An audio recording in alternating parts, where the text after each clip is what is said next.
Hello. How you doing out there in wonderful YouTube/SoundCloud land? Hope you guys are doing all right. Welcome to The Real Cast, where we do a movie podcast. We talk about all things movies, and we have some fun movies to talk about this time around. We do, at least. Well, 2 out of 3 maybe. And of course, we have my guest as always, Mr. Wild Bill William Wayne. And joining us because we're talking about Star Wars today, so we have to include him all the time if we're talking about Star Wars. But we have Mr. Trey Murray. Hello. Thank you for joining us. And so we got a bit of an interesting lineup today because not all 3 of us have seen all 3 of the movies that we're going to talk about today. So we have Solo, Star Wars movie that we're going to talk about. These guys have seen Solo. I have not. We have You're Deadpool. so lucky. Yeah. You're so lucky. We have Deadpool 2 rather, that myself and William have seen, and Dre has not. And then we have The Incredibles 2, which is another sequel that we have seen and that William has not.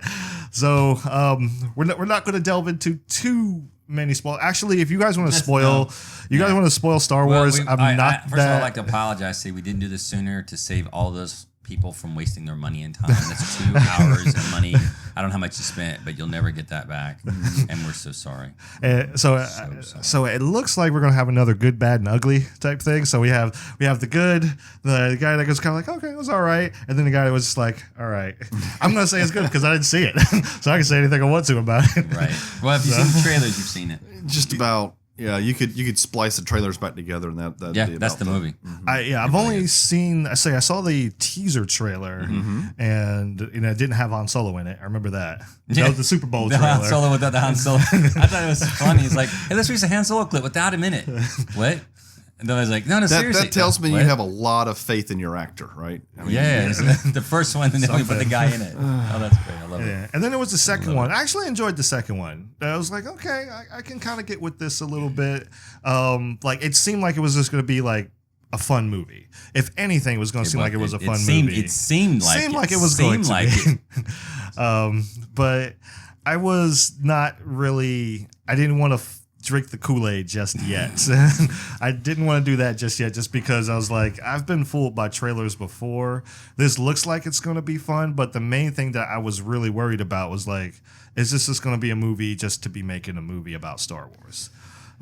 Because we have to keep Star Wars on the mind because we can't remember StarArs after so many years. 30 some odd years of Star Wars and I we can't remember a it. thing. It's not like they haven't done like what sequels to the original or other sequels to the or prequels to the sequels, TV prequels shows, to the sequels, animated series, and then loads and loads of fan fiction. That's now null and void. Books, we can't comic remember any of that stuff. We don't have. There's nothing to remind us of Star Wars. There's no toys littered around the house. No. And don't forget posters. the re-releases of the original.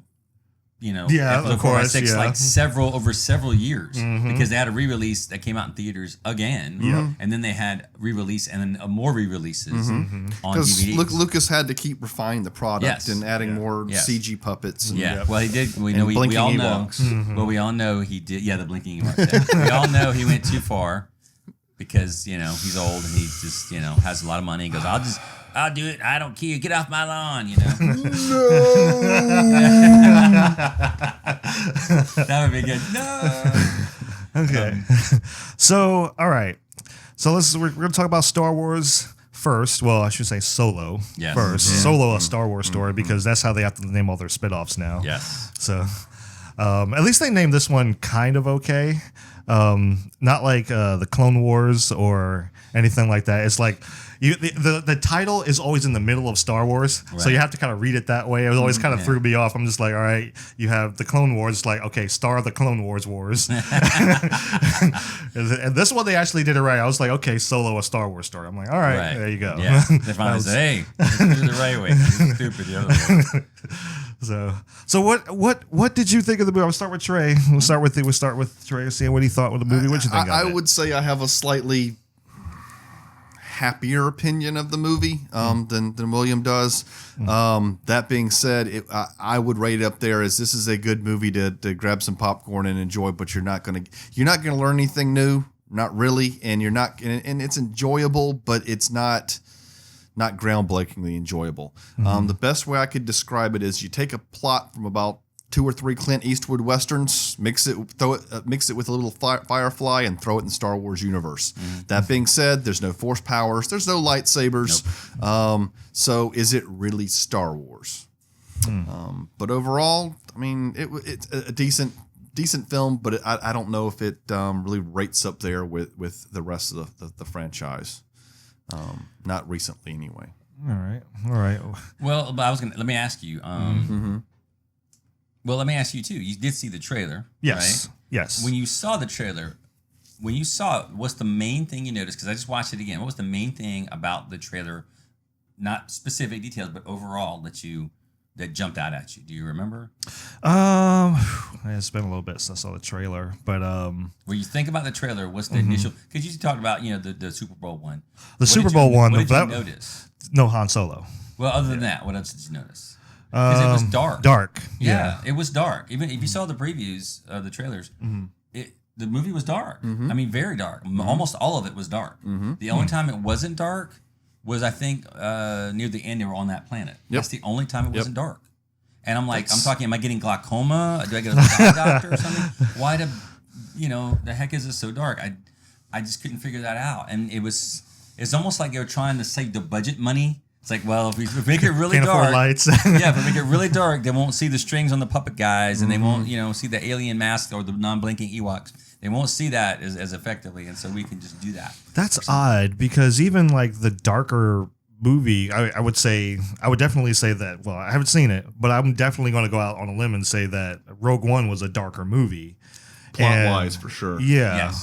But even then, like, that whole movie wasn't shrouded in darkness. No. Right. So- This I want to say probably 2/3 of the movie was probably dark. if Yeah, not more. yeah. I mean, it starts off in sewers, and then Right. night spooky looking planet, and then goes into basically what looks like the underground criminal underworld, which looks like a bunch of like what do you call those things? The metal crates, storage containers welded together. Yeah, I mean, yeah. it just Because you got the beginning part where then they get the chase through this thing, and it's dark. And It's you got dark. You got the I guess it's a processing station where they get separated. It's dark, and then he goes to war. It's dark, and then he's in the pit with Chewbacca. It's dark, and then they get away and they buy the ship. It's dark, and then they go to the train rescue it. It's dark, and then they go. it was to either the other cloudy planet, or and it's snowing, underground it's the whole dark. film. I mean, that was That's I don't know. That's just a weird choice, because wasn't this supposed to be one of the more? At least that's the vibe I got from the trailer. This was supposed to be one of the more fun, actiony Right. type movies. So when they went to meet the main bad guy, Yeah. it was even dark in his little ship club thing. yeah. It was dark there. It was dark when they went to find Lando Calrissian. It was dark when they did the Kessel Run. Like I said, the only time it wasn't dark was pretty much at the end when they took whatever the stuff was to get refined at that planet. hyper space fuel. Yeah. Okay, so all right. Did you have any? I was just going to say the only thing I noticed that stuck out to me from the trailer wasn't that it was dark. It was the modifications to the Millennium Falcon. That was the only thing that's Well, and but that's caught my okay. attention. But that's okay Yeah. because they talked about that sort of later on. Yeah, but the to growth me, of it the was ship. Like, well, it's like okay, it's like they took parts of the movie from the original Star Wars trilogy, especially the New Hope, and said, okay, we mentioned these things or you've seen them briefly. Let's make a movie about those things and how they came to be. I'm like, I don't really care because they didn't. It's not a really big deal. In fact, it's like with the like his dice hanging from the cockpit. Mhm. That's a thing apparently. Or got his gun. Somebody gave it to him. Okay, it's like, all right. In some ways, it does more damage than good to the character of Han Solo in that you take things that were part of his mythos and now you're trying to explain them away. Sort of like, well, what is a midi-chlorian anyway? Yeah, see, it's this not is the like- Force. It's all midi-chlorians. see, It's like I don't want to know the science. Right. It's magic annoyed by me. another name. So let's just leave it that way.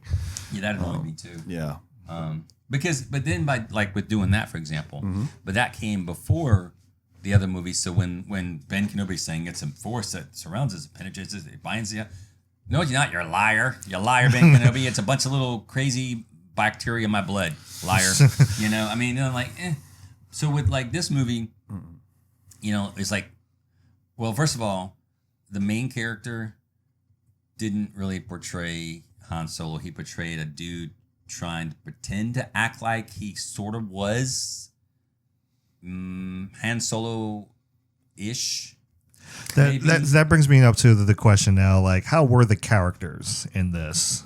Because you had, you know, I always mess up the guy's name. So Donald Glover. Not Donald Glover. Okay. No, he messes up Donald Glover. Woody No, Harrelson? no, not Woody Harrelson. The guy that actually plays Han Solo. Alden Ehrenreich. Yeah. Yes. Yeah. As I was saying just earlier, it was almost like Chris Pratt, Space Lord, trying to be Han Solo. Yeah. That was the attitude I got. But like, Wait. Did you say Space Lord? Star-Lord, Star-Lord, man. sorry. I had to throw that out there. Words. this is how bad this movie is. It's making us forget words. Star-Lord. Who? Star-Lord, man. Legendary outlaw. This is almost no. See, I'm gonna have to put that in the video now. It's just gonna be like a sound bite of of Chris Pratt. Just like Star-Lord, man. Well, but here's the thing, it's not as good as him being Star-Lord. It's somebody trying to, like, a bad cosplayer who has a good costume but really just can't pull it off. I wouldn't hire him as my Elvis impersonator. You know, Right, you know what I'm saying? Exactly, yeah. But okay, so overall, I mean, when I said good, I wrote too many O's. I said good. There were some jokes that were good. Mm-hmm. The sound effects, of course, you know, and special effects, you can't, you know, it's Lucasfilm or Industrial Light and Magic. You can't go wrong there. Yep. Yeah, they're always good. The only good part about the music were the little snippets from the old music. Yep. Yep. And I had mentioned this before with y'all three, is like kind of like some of the old other movies that came out. They had those little snippets of the older movies. I remember, like, when they're doing the Kessel Run, they threw in the Empire Strikes Back asteroid music in there. And then you're like, oh, I remember that. That was when it was good. And you're like, yeah. And you go, this is Fond so memories. Good. Yeah, I know. Yeah. You know, we love Chewbacca, although, get to that in a minute. Donald Glover as Lando, that's what I think we want to see. We want to see a guy, and then see, they go like, oh, we don't want to see someone act like they're trying to act like Harrison Ford. Yes, we do. We all do. You kind of have to have some kind of likeness Right. there. You can't just put the clothes on. I mean, no offense, as fat as I am, put me in the clothes, and I'll be like, I can do the Kessel Run and, you know, whatever. 12 hey, how's it parsecs. doing? Hey, Chewie, how's it going? Because you know? I can kind of relate that to another movie from a different franchise, but the X-Men films. Like, you had, what's his name? I always forget his name. But you had the guy that played Professor Xavier. Yes. I always forget his name, and I shouldn't. But Young X. yeah, so you have that version, and then you have Patrick Stewart. Right. You know, but you can kind of see, like, okay, I can believe that these two characters are the same people. There's something there. Now, they don't act exactly the same. No, they never will. But there's something there that, okay, I have to bring some essence of this performance into mine, because you have to know that these are the same people. Right. So, Well, in The Phantom Menace, Ewan McGregor. Yeah. He nailed Obi-Wan. Alec Guinness. Yeah, he nailed it. I mean, and we were like, yeah, that's what we want to see. So that's the thing. I mean, yeah, the movie wasn't that great, although I think it was probably the best of those three. I mean, in parts, you know, Jar Jar and everybody hated, and the Get rid of the Jar Jar Phantoms. Okay. And again, this is nothing, you know, versus the actor. I think, I don't know. I mean, again, you know, he's got enough going on with people hated him, and I think that's just wrong. Because kind of like with the Last Jedi, people hating on some of the characters, the actors director. playing, you know, the characters. Yeah. Like, you know what? I think they did best they could with what they had. It wasn't their fault. It was poorly written and just crap. But you know, they did that for that actor. They did a good job. I think, you know, overall they did a good job.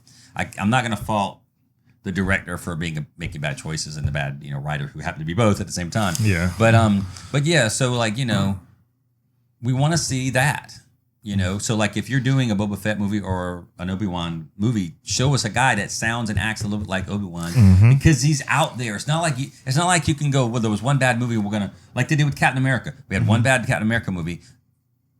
Forget that one.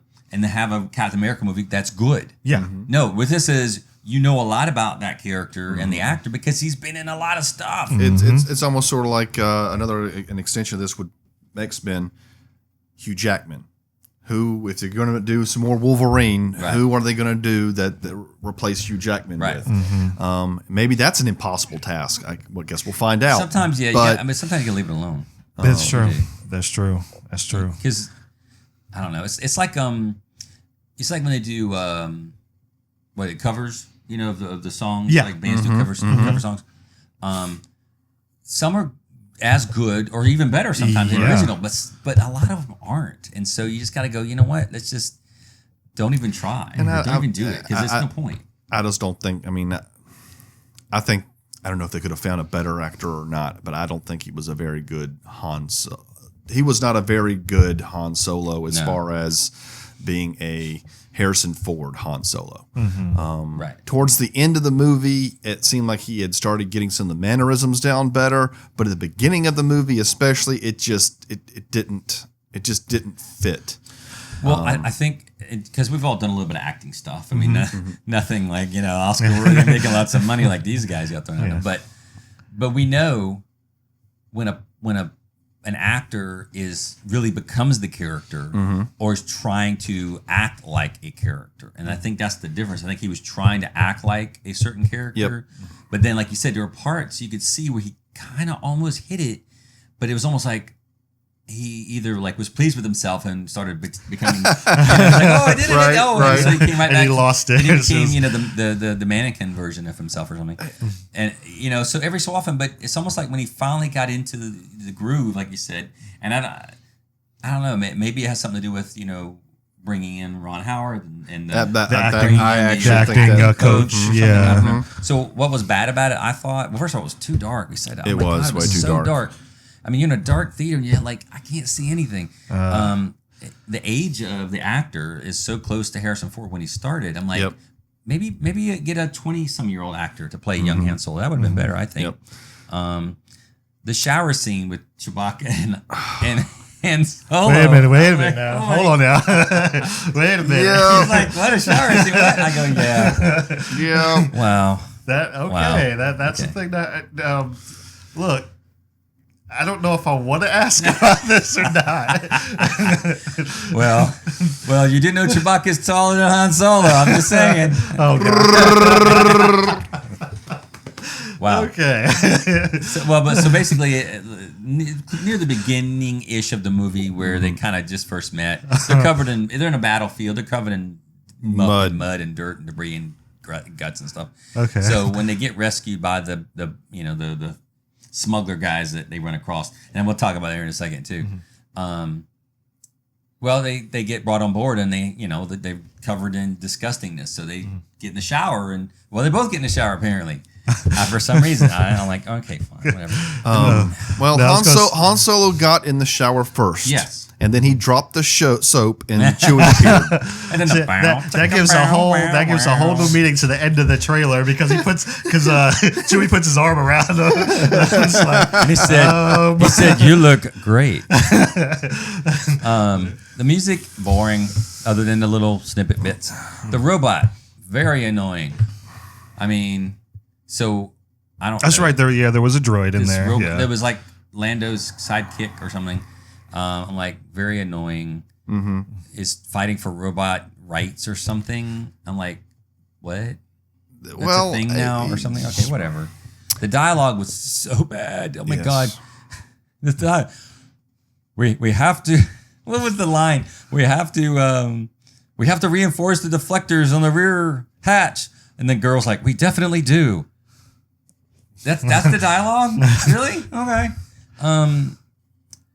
What was it? They had a tracker on the ship in the movie. They were tracking them or something. How did that stay on with all the stuff that they crashed into, banged into? The landing gear got ripped off, but the tracker stayed on. That's on the bottom of the ship somehow magically. It was predictable, but we already knew kind of what was going to happen. Right. It was, again. It kind of goes back to the Clint Eastwoody Western feel. It's like most all these plots. I mean, what's kind of going to happen with it. There were a few little minor twists here and there, but if you just went back to something with some old school Western origins. It's like, oh, it's right here, just Right. right along. Yeah. You know, let's have a stagecoach heist, or we're gonna rob a train. Right. Jeez, Hey, you never that's seen it. that? Yeah, I Never never seen seen that that before. Did they actually rob a train in the movie? Yeah, Oh, okay. yeah. It's like Yeah. a hover train or something, or just It's a train. sort of like a magna train. It's Yeah. like riding on this crazy Like a monorail? Okay. around this mountain stuff. It's a train, but Yeah. it's Star Wars. Okay. Right. They're I mean, honestly, taking I would Space Western rather to have a- seen a movie about the crew that before Han Solo joined up, because that seemed like a pretty cool crew. It did. They seemed interesting. You had Woody Harrelson's character as the main guy. You had Thandie Newton as his girlfriend's sidekick. There was like an alien guy, pilot or something. He had like forearms or something. He was Forearms, a short little guy or something. And I think that was it, wasn't it? Well, I mean, hence the Firefly reference, right? It was Right. it was kind of a cool when everything was all Right. said and done. It was a cool crew, and Right. just about time. Spoilers, but just about time No, everything I'm got spoiling the good. crap out of this. Man, it's like they started dying. yeah, it's like oh yeah, fun. It's like, okay. Oh, so one of those things because like we don't know we know there's no mention of them in further installments or anything. They Right. just have to. Do they at least die with some kind of meaning, or they just start getting axed off? Sort of. I mean, Because that's one thing I can say about Rogue One. It's like, okay, I know that these people are going to die, but it's just like, is it meaningful deaths, or are they just kind of getting axed off? In some ways, I don't want to say it was all like Rogue One, because Rogue One had a nice cast of characters, and I'd say half of them got a good Yeah. end send off. Another half, it was like that was pointless. Well, Yeah. just and that was kind of how I felt with it. It was sort of like Okay. they fit the bit part, and right when the character was getting interesting, it was like, okay, plot change, goodbye. But that's why I say it was predictable. You're like, Yeah. okay, they're not going to be around much longer. Yeah. Not because we never heard these characters, it's because you could kind of see that they kind of wrote them that way. Mm-hmm. They wrote them with a finite thing. It's okay, here's what's going to happen, and they're going to die here. And you can kind of see what's going to. I was like, all right, yeah, she's going to die. I mean, the alien guy, you don't see him around, and I don't know. You're like, I don't know about the alien guy. I said, okay, well, yeah, he's going to die now. You know, and so that's kind of predictable. Darth Maul, really, and it's not just Darth Maul. It's only half of him, obviously, because apparently he's still alive. Because yes, it's through the animated or something, which no one has seen other than maybe you two guys and a bunch of kids. And again, I love this. I love some of the animated stuff. I do. But I'm just like, and it's not just him. They got to show his robot leg. That way, you know, it's like, oh, he's got a robot leg. Unless you blinked and you missed it. Yep. And then he goes, Okay. I'm going to ignite my double lightsaber. And I'm like, Why? what does that do? What exactly? What did he do that for? Sell a toy. reason. That's what it's going to do. It's going to sell a toy. He's like, yeah, they got a whole bunch of well, with Toys R Us out of business now. They got all those back, they got those back orders of those old lightsabers. Come on, man! It's supposed to be a happy podcast. You're No, it was a horrible, miserable experience. Okay, and here's another thing about this movie. There was no real sense of foreboding, or there was no real. I mean, even The Last Jedi had a ticking time feel about it with the chase a little bit. So you had a little bit of urgency. Longest, slowest chase in film history. Well, I know, but, and I agree, and it was horrible, and it was excruciating. But at least in that regard, it had some kind of something hanging over it. It's like, oh, there's the fuel on the ships now. They don't have some kind of crazy nuclear reactors, but they don't actually need fuel. No, they actually need fuel. And you're like, and speaking of the fuel thing, Han Solo's a smuggler, and he doesn't smuggle anything like, well, he doesn't smuggle, I mean, you don't smuggle guns, you don't smuggle drugs or any kind of other illegal things. You don't smuggle, stolen robots or even like slave people, slave aliens or whatever. No. Or bitcoins. No, we're stealing fuel. That's Han Solo is now swaggering because I stole fuel. Yep. Really? Yep. Really? Yep.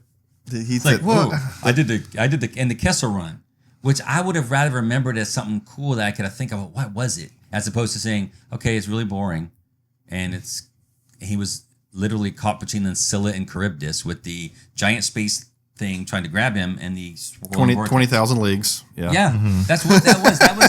That's the Scylla and Charybdis right there. He has to go. I got to go between the giant crabby thing and the. And I'm like, apparently now we got Homer's Odyssey going on. It's like, yay, or something. I'm like, but it wasn't any of those things. It was trying to be, but it just wasn't. It kind of goes back to for me they took all the little things that made Han Solo cool in his mythos and tried to explain them away in the story in a cool way that they thought. But at the same Right. time, it's sort of like let that be part of the imagination, Right. you know? And I Yeah. think as long as it was part of the imagination, we each had our own version of how did he do the Kessel Run. And but not only that, we could talk about it and go, well, hey, this would be cool if we did this. And then no one would be wrong. Right. Because it Exactly. didn't exist. Right.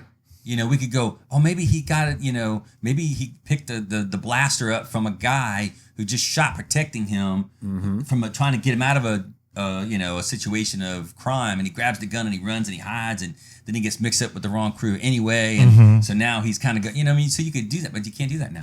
I don't know. It's kind of weird because it sounds to me like they were trying to not make him too much of a bad guy. From what you guys are like talking about, it sounds like that. And I kind of saw him like when he first arrived in Star Wars. I'm like, all right, this guy's probably more of an anti-hero in the beginning. Yep. So, and you would think that, you know, anti-heroes are big in Hollywood now. So you would think they would kind of go that route, especially with him. But They're playing it safe as Disney.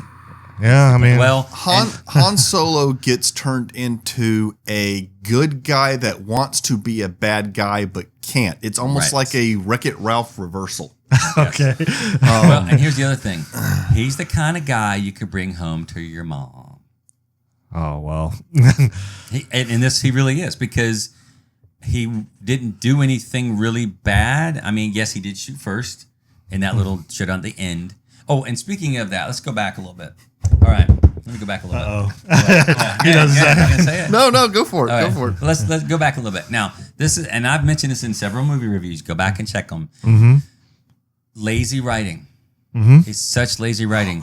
Everything is so coincidental, happenstance, luck, chance, etc. Instead of meeting somebody, instead of going there to find somebody, no, it happens by chance. So Han Solo and his girl Kira, right, get separated at the beginning. Kira. I'm like, and then he just kind of stands there and no one grabs him because he's screaming and banging on the door, Kira. I'm like, no one sees that? Okay. And then he manages to sneak in out of there, whatever. 3 years later, after being part of the, you know, Empire military, which would have been cool to watch and a cool story to learn more about. No, we're going to fast forward 3 years. Of course. And I'm like, that's some cool stuff. It's like, okay, so he started to be a pilot, but he washed out. Why? Was he hot dogging? Was he hot rodding? Was he, you know, did he tick somebody off? Did he crash? I mean, what happened? So now he's a foot soldier.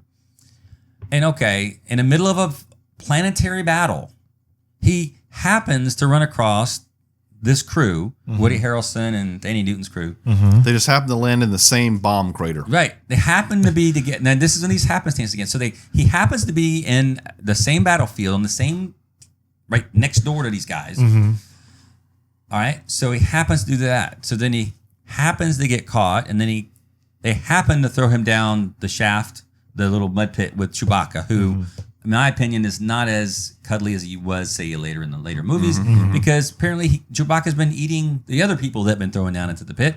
So I'm like, so Chewbacca's kind of a jerk, really. I don't want to say any kind of other bad stuff, but you know, I don't like cussing too much. But he's kind of an ass. I mean, you're like, so it's like, I don't care if you're a good guy rebel that was fighting against the Empire. I'm going to eat you because I'm hungry.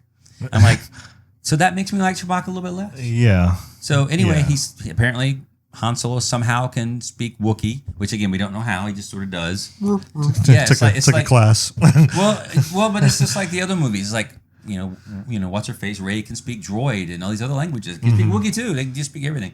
I'm like, so how did that happen? Don't know. Okay, whatever.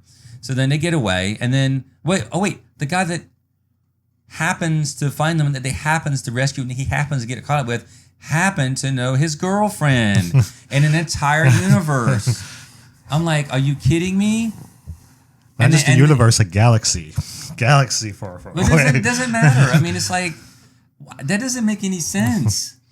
He happens to meet this guy on this planet in a battlefield, and he happens to Be working for the same boss Right. that his girlfriend is just happened to, you know, because we thought, oh, maybe she was dead, or maybe something bad happened to her. Maybe she's sold into slavery.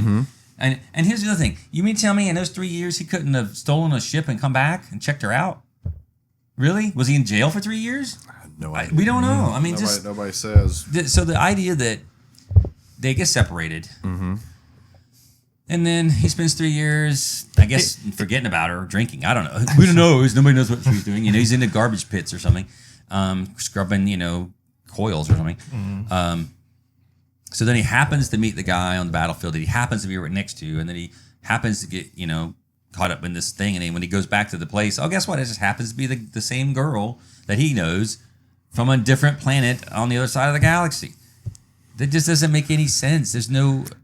The Force works in mysterious ways, William. I'm sure it does. The obnoxious thing, taking that to the kind of the next step, the obnoxious thing is Han Solo enlists, washes out of the he enlists, he washes out of the pilot training, Yep. and ends up somehow he's made enough people mad that he ends up as basically a foot soldier, yep. on some backwater planet. Yep. Meanwhile, his girl, when he finally meets her, she has been working for the crime syndicate. She's fluent in hand-to-hand combat. Yep. She knows how to do manipulation and language training and negotiation and all this kind of stuff, where when 3 years previously when they left, she was kind of the one that needed the rescuing, right? Because he was the one driving the getaway vehicle. What in the world happened? I mean, you would think that they would, like, I don't know, sell her on the sex slave market, with the green tentacle girls or something. But no. Apparently they go, well, we're impressed with you. You went to all that trouble and cost us all this money and people died. You know what? You should work for us now. Yeah. And I'm like, what? Why not? I'm like, that doesn't make any sense. It just didn't make any sense.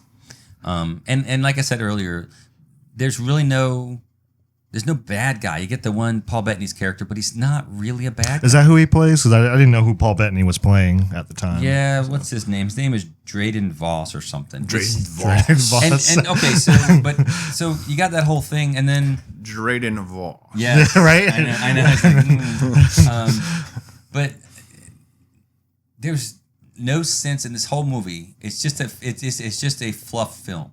It's a cash cow, which apparently, from what I've been seeing on the news recently, well, first of all, it made money, but not apparently as much as they wanted. So They have not recouped their budget. right, and so now there's talks of Kathleen Kennedy maybe not being a part of this anymore. If you've been reading the news about that, again, I got no fight against her. I don't know. I mean, if it's her decisions that's making these awful changes, then maybe she's not really getting it. I don't know. Well, I will say this: if she was responsible for Ryan Johansson, then I do believe that, yeah, Wow. And Ryan Johansson? the director of The Last Jedi, Oh, Ryan Johnston. Ryan Johnson. Yeah. Thank you, thank you. That's how bad See? this movie is. Sorry, people. Star I Wars. keep telling you, it's so bad it's making us forget words and sentences and other. Yep. Exactly. See? See? What I would, we'll never know. But I will say this: I don't know if what Ron Howard was given.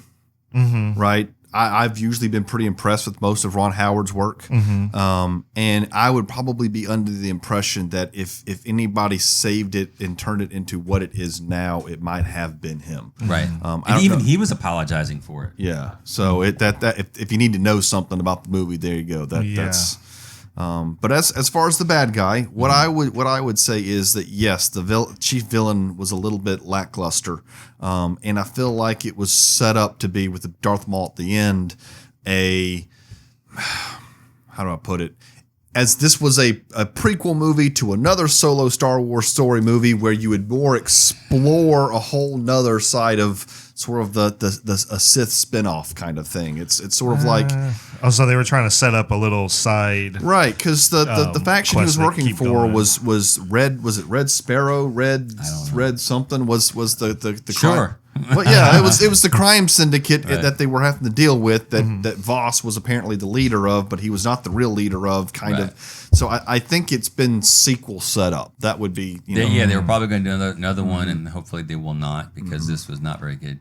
And here's the other question: at the end of the film, all right, so Woody Harrelson. So they were doing a double cross thing with the smuggled fuel, the contraband. Doing an Ocean's 11 thing? Yes, so they're doing a double cross, and so then when Woody Harrelson's character figures out and shoots the guards, why didn't he just shoot Drayden Voss? Why didn't he shoot Drayden Voss and fly away in his nice ship? Why didn't he do that?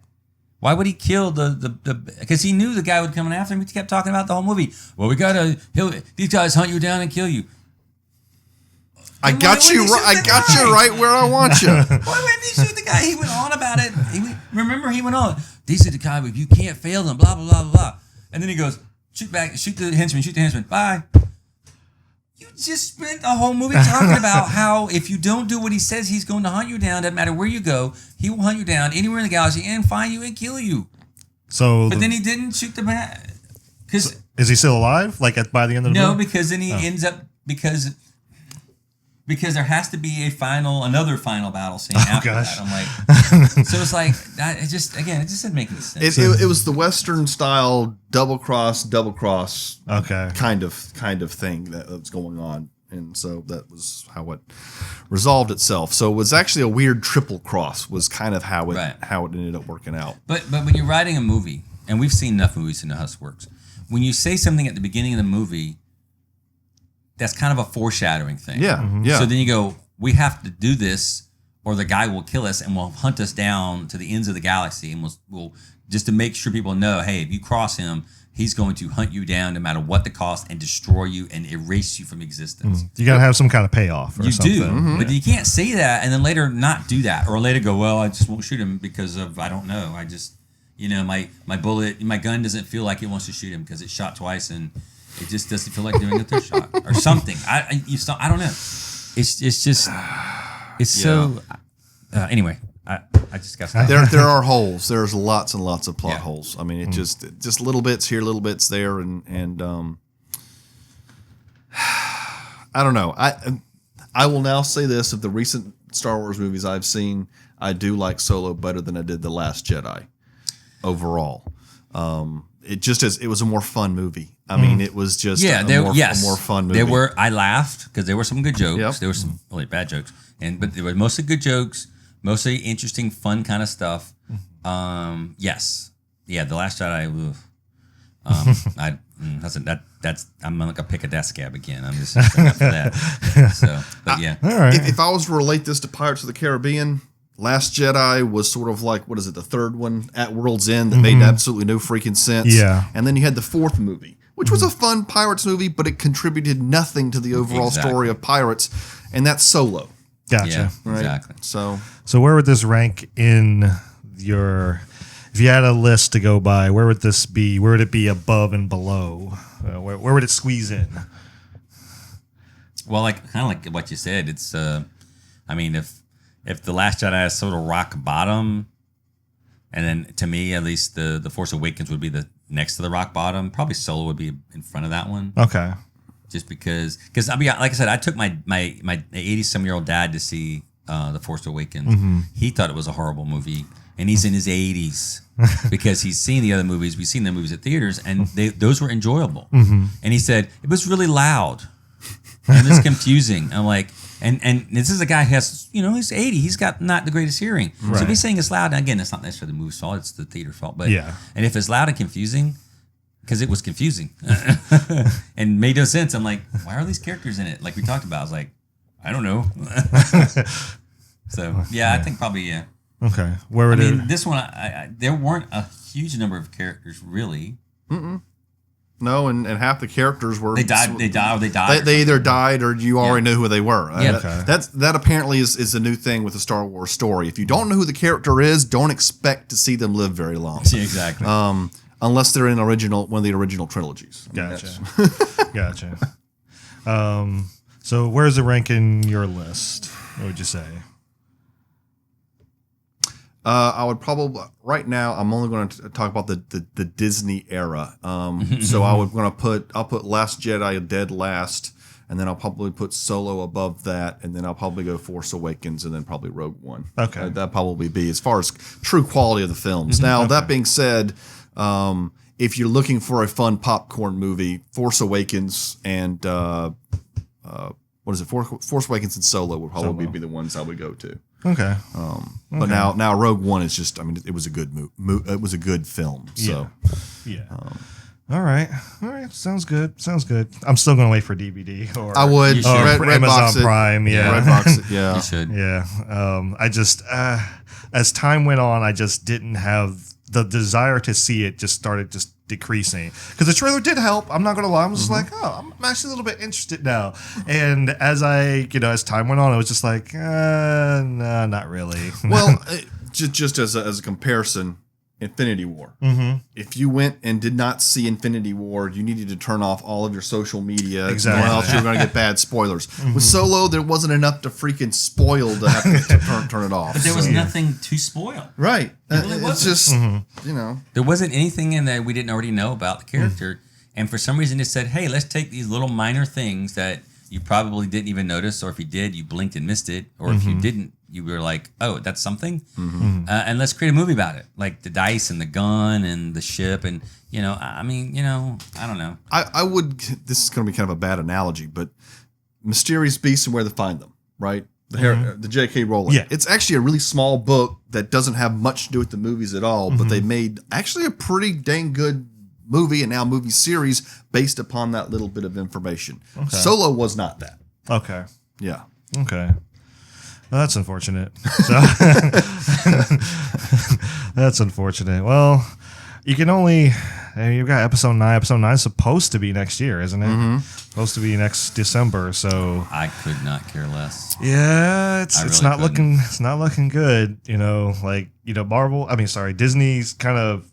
They've had their thing going with Marvel, and as like you said, it's almost like they're trying to turn the Star Wars franchise into like the Marvel movies almost, and it just doesn't work that way. Not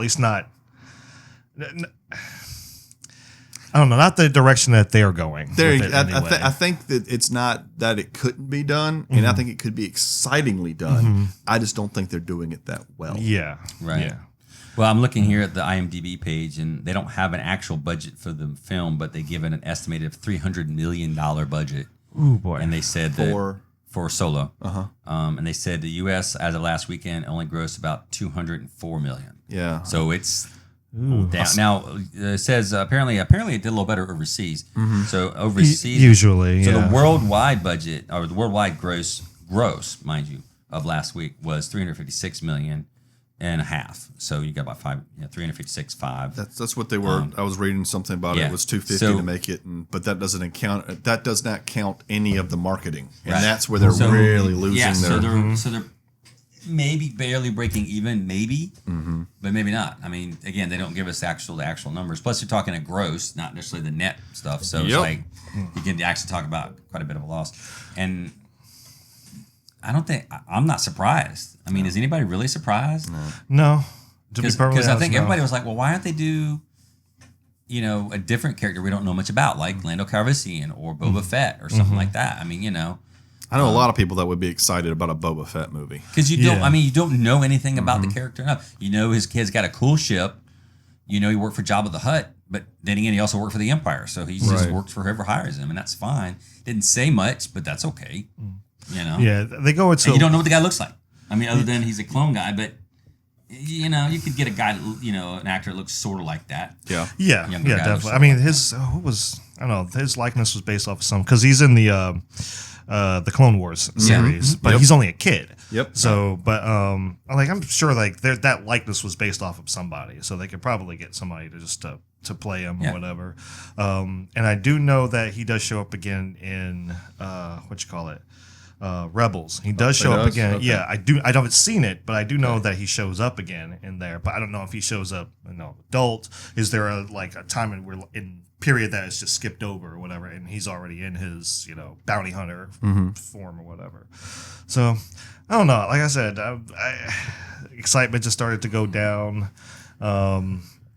and it's unfortunate because most people didn't really care for The Last Jedi. Yeah, this is and like- you're this coming is- off the heels of that. You're just like, okay, you got to at least give the people something. This is 2 burners in a row. I mean, Yeah. just really two burners in a row.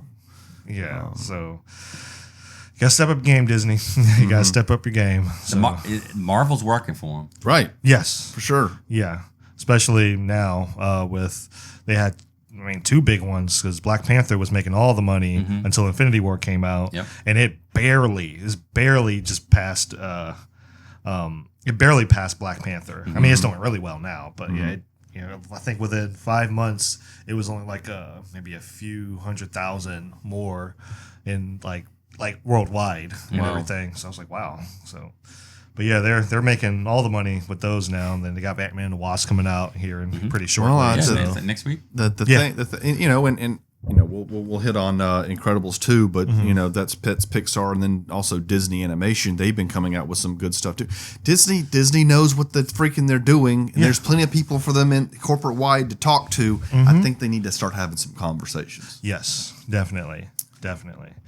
All right, so we're going to switch gears here for a little bit, and we're going to talk about Deadpool 2. So we'll try not to spoil it too much. I mean, then again, I don't think that there's much to spoil in the movie. There's a few characters in there that show up, but it's not like...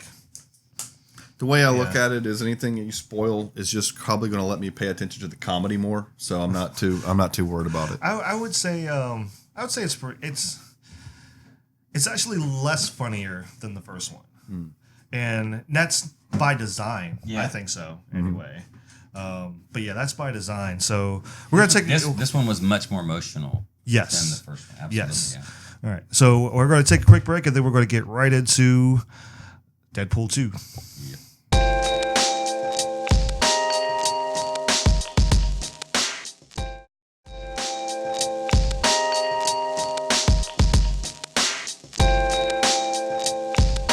All right, guys, we are back.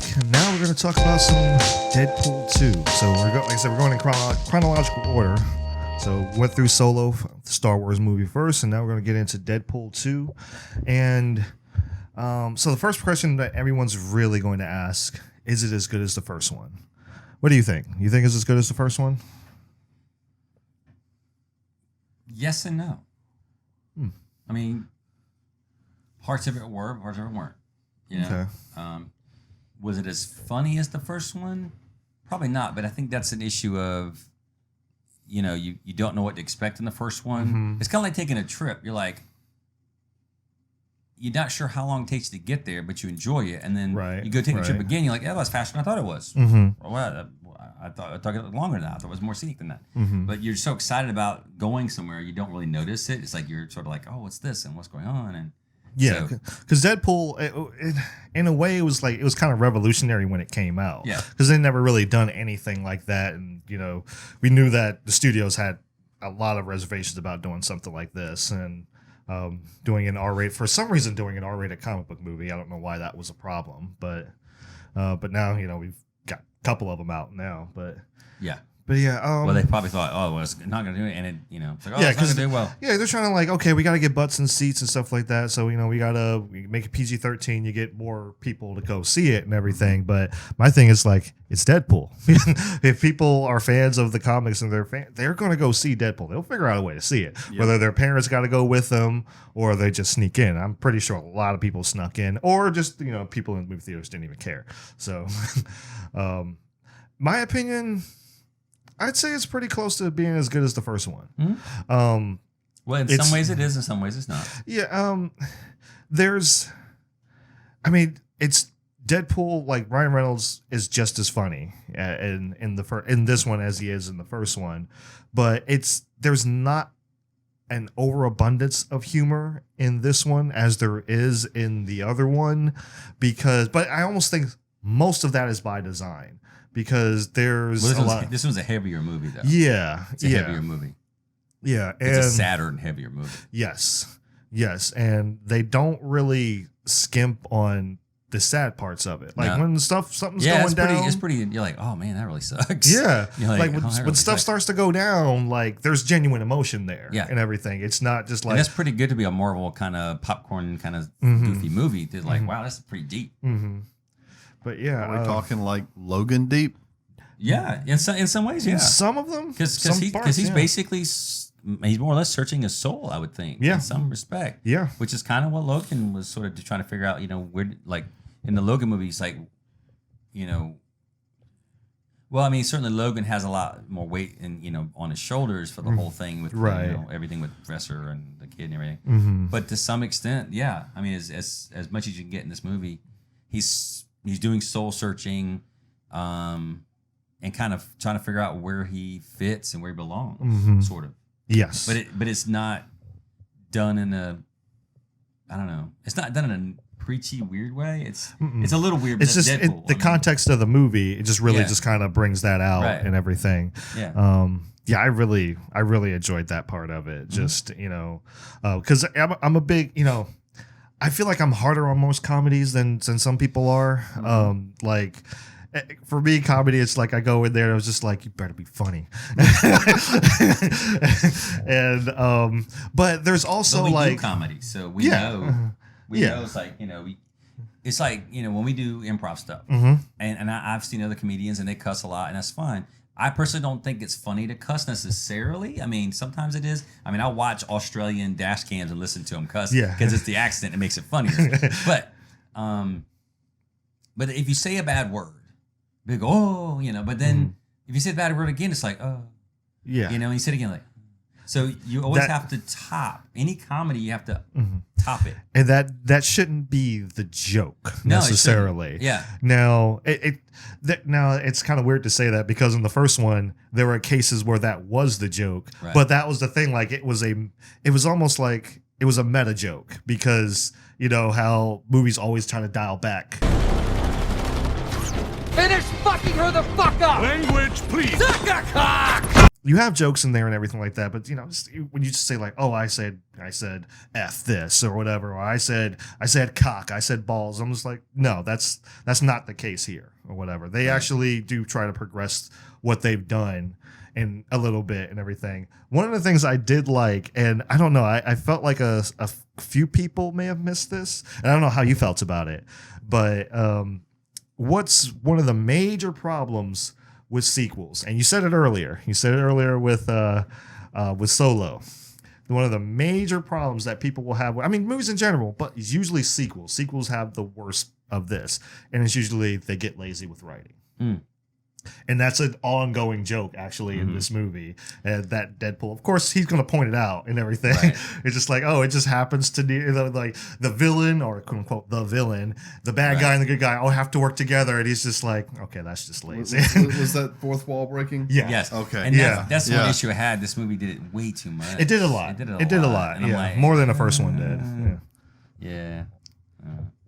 So like he talked to us probably a little bit too much because there's a level of like, okay, you could do that to where it's funny when you do it, or you could do it to where like, okay, now it's taking me out of the movie altogether. Right. So it kind of the one thing I'll say, he never did it at a moment where it was like serious emotion going on. No, and I yeah. appreciated that. Yeah.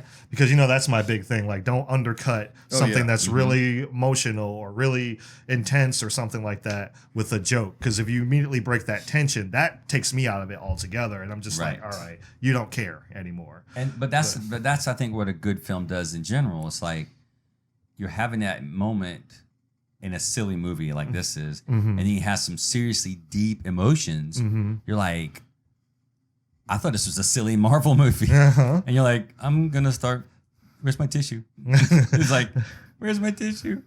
I'm not crying. You're crying. They Pixar'd a Marvel movie. Yeah. Yeah. Yeah, I'd say so. Yeah. I'd say so. Oh, yeah. There's some.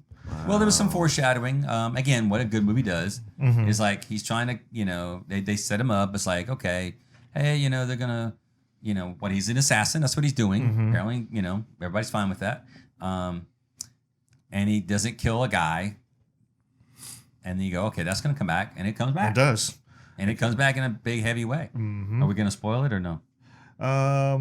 Someone won't close, spoil- someone close to him dies. Yeah, And that's he all has we'll say. some, and he That's all has we'll some, say. he goes through some soul searching and trying to figure out, and the whole thing like Yeah. that. So, It is one of those things. If you are paying attention to the trailers, you can kind of figure that out. and it's not a quick fix. It Yeah. actually takes a while for him to figure out, and then, and I mean, I guess overall, it's like, okay, so the assassin realizes the value of human life, maybe, Yeah. or something. Yeah.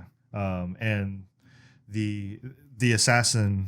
Yeah. Well, there's two people that actually kind of realize that, because Deadpool kind of realizes that, Right. but also the character of Cable, because Cable comes back in time to kill someone who's killed his family, Right. or whatever. And at this current point in time, that person is just a kid, hasn't done anything Right. yet. Mm-hmm. But it's one of those things. Like it's like there's actually some genuine emotion there. I'm like, oh, okay, I get that and everything. I will say the character of Cable is, I don't know. Like there was moments where I'm like, he is really cool. And then there's moments where I'm just like, he is extremely cheesy. Right. Yeah. There is a fine line. Yeah. Between, you know. It was. I couldn't really like put my like. Do I really like this character, or is it just like, all right, come on now? And I will say this: I think that the character Josh Brolin and Ryan Reynolds, I think they bounce off each other really well. Yeah. And even some of like the fight scenes and everything like that they have are really cool. But like I said, there's moments where I'm just like, all right, this is a little bit much. But I think my favorite character overall is actually Domino. Yes. Oh yeah. She has some of the, and you've seen like if you've seen the trailers, you've seen some of like the action sequences and everything like that. The trailers do not do that justice. No, they don't. Yeah, I mean, like I somehow I avoided all the trailers. I think because there was moments when I was either waiting for you, I was waiting for Anthony or something like that during like one of our movie get-togethers and everything, and I would be outside, so I kind of missed the previews and stuff like that. So I think that kind of attributed to me missing trailers for Deadpool. 'Cause I didn't see any before the movie. I went, because usually I'll go out my way to see some after the movie and everything. I'm just like, okay, what did the trailers actually do? Did they reveal too much? In this case, they didn't. But I would say like I said, there's a part that we didn't really hint on. We said like if you're paying attention to the trailers, you can kind of pick that up. Just kind of like with Logan, you can kind of, if you're paying attention to the trailer, you can kind of gather that Xavier is going to pass in that movie. So I was like, okay, yeah, you can see that. This one, I think they did what a trailer should do. Now, I haven't seen the first one. The first one's the only one I haven't seen. I've only seen the second one when they had all the characters of Domino.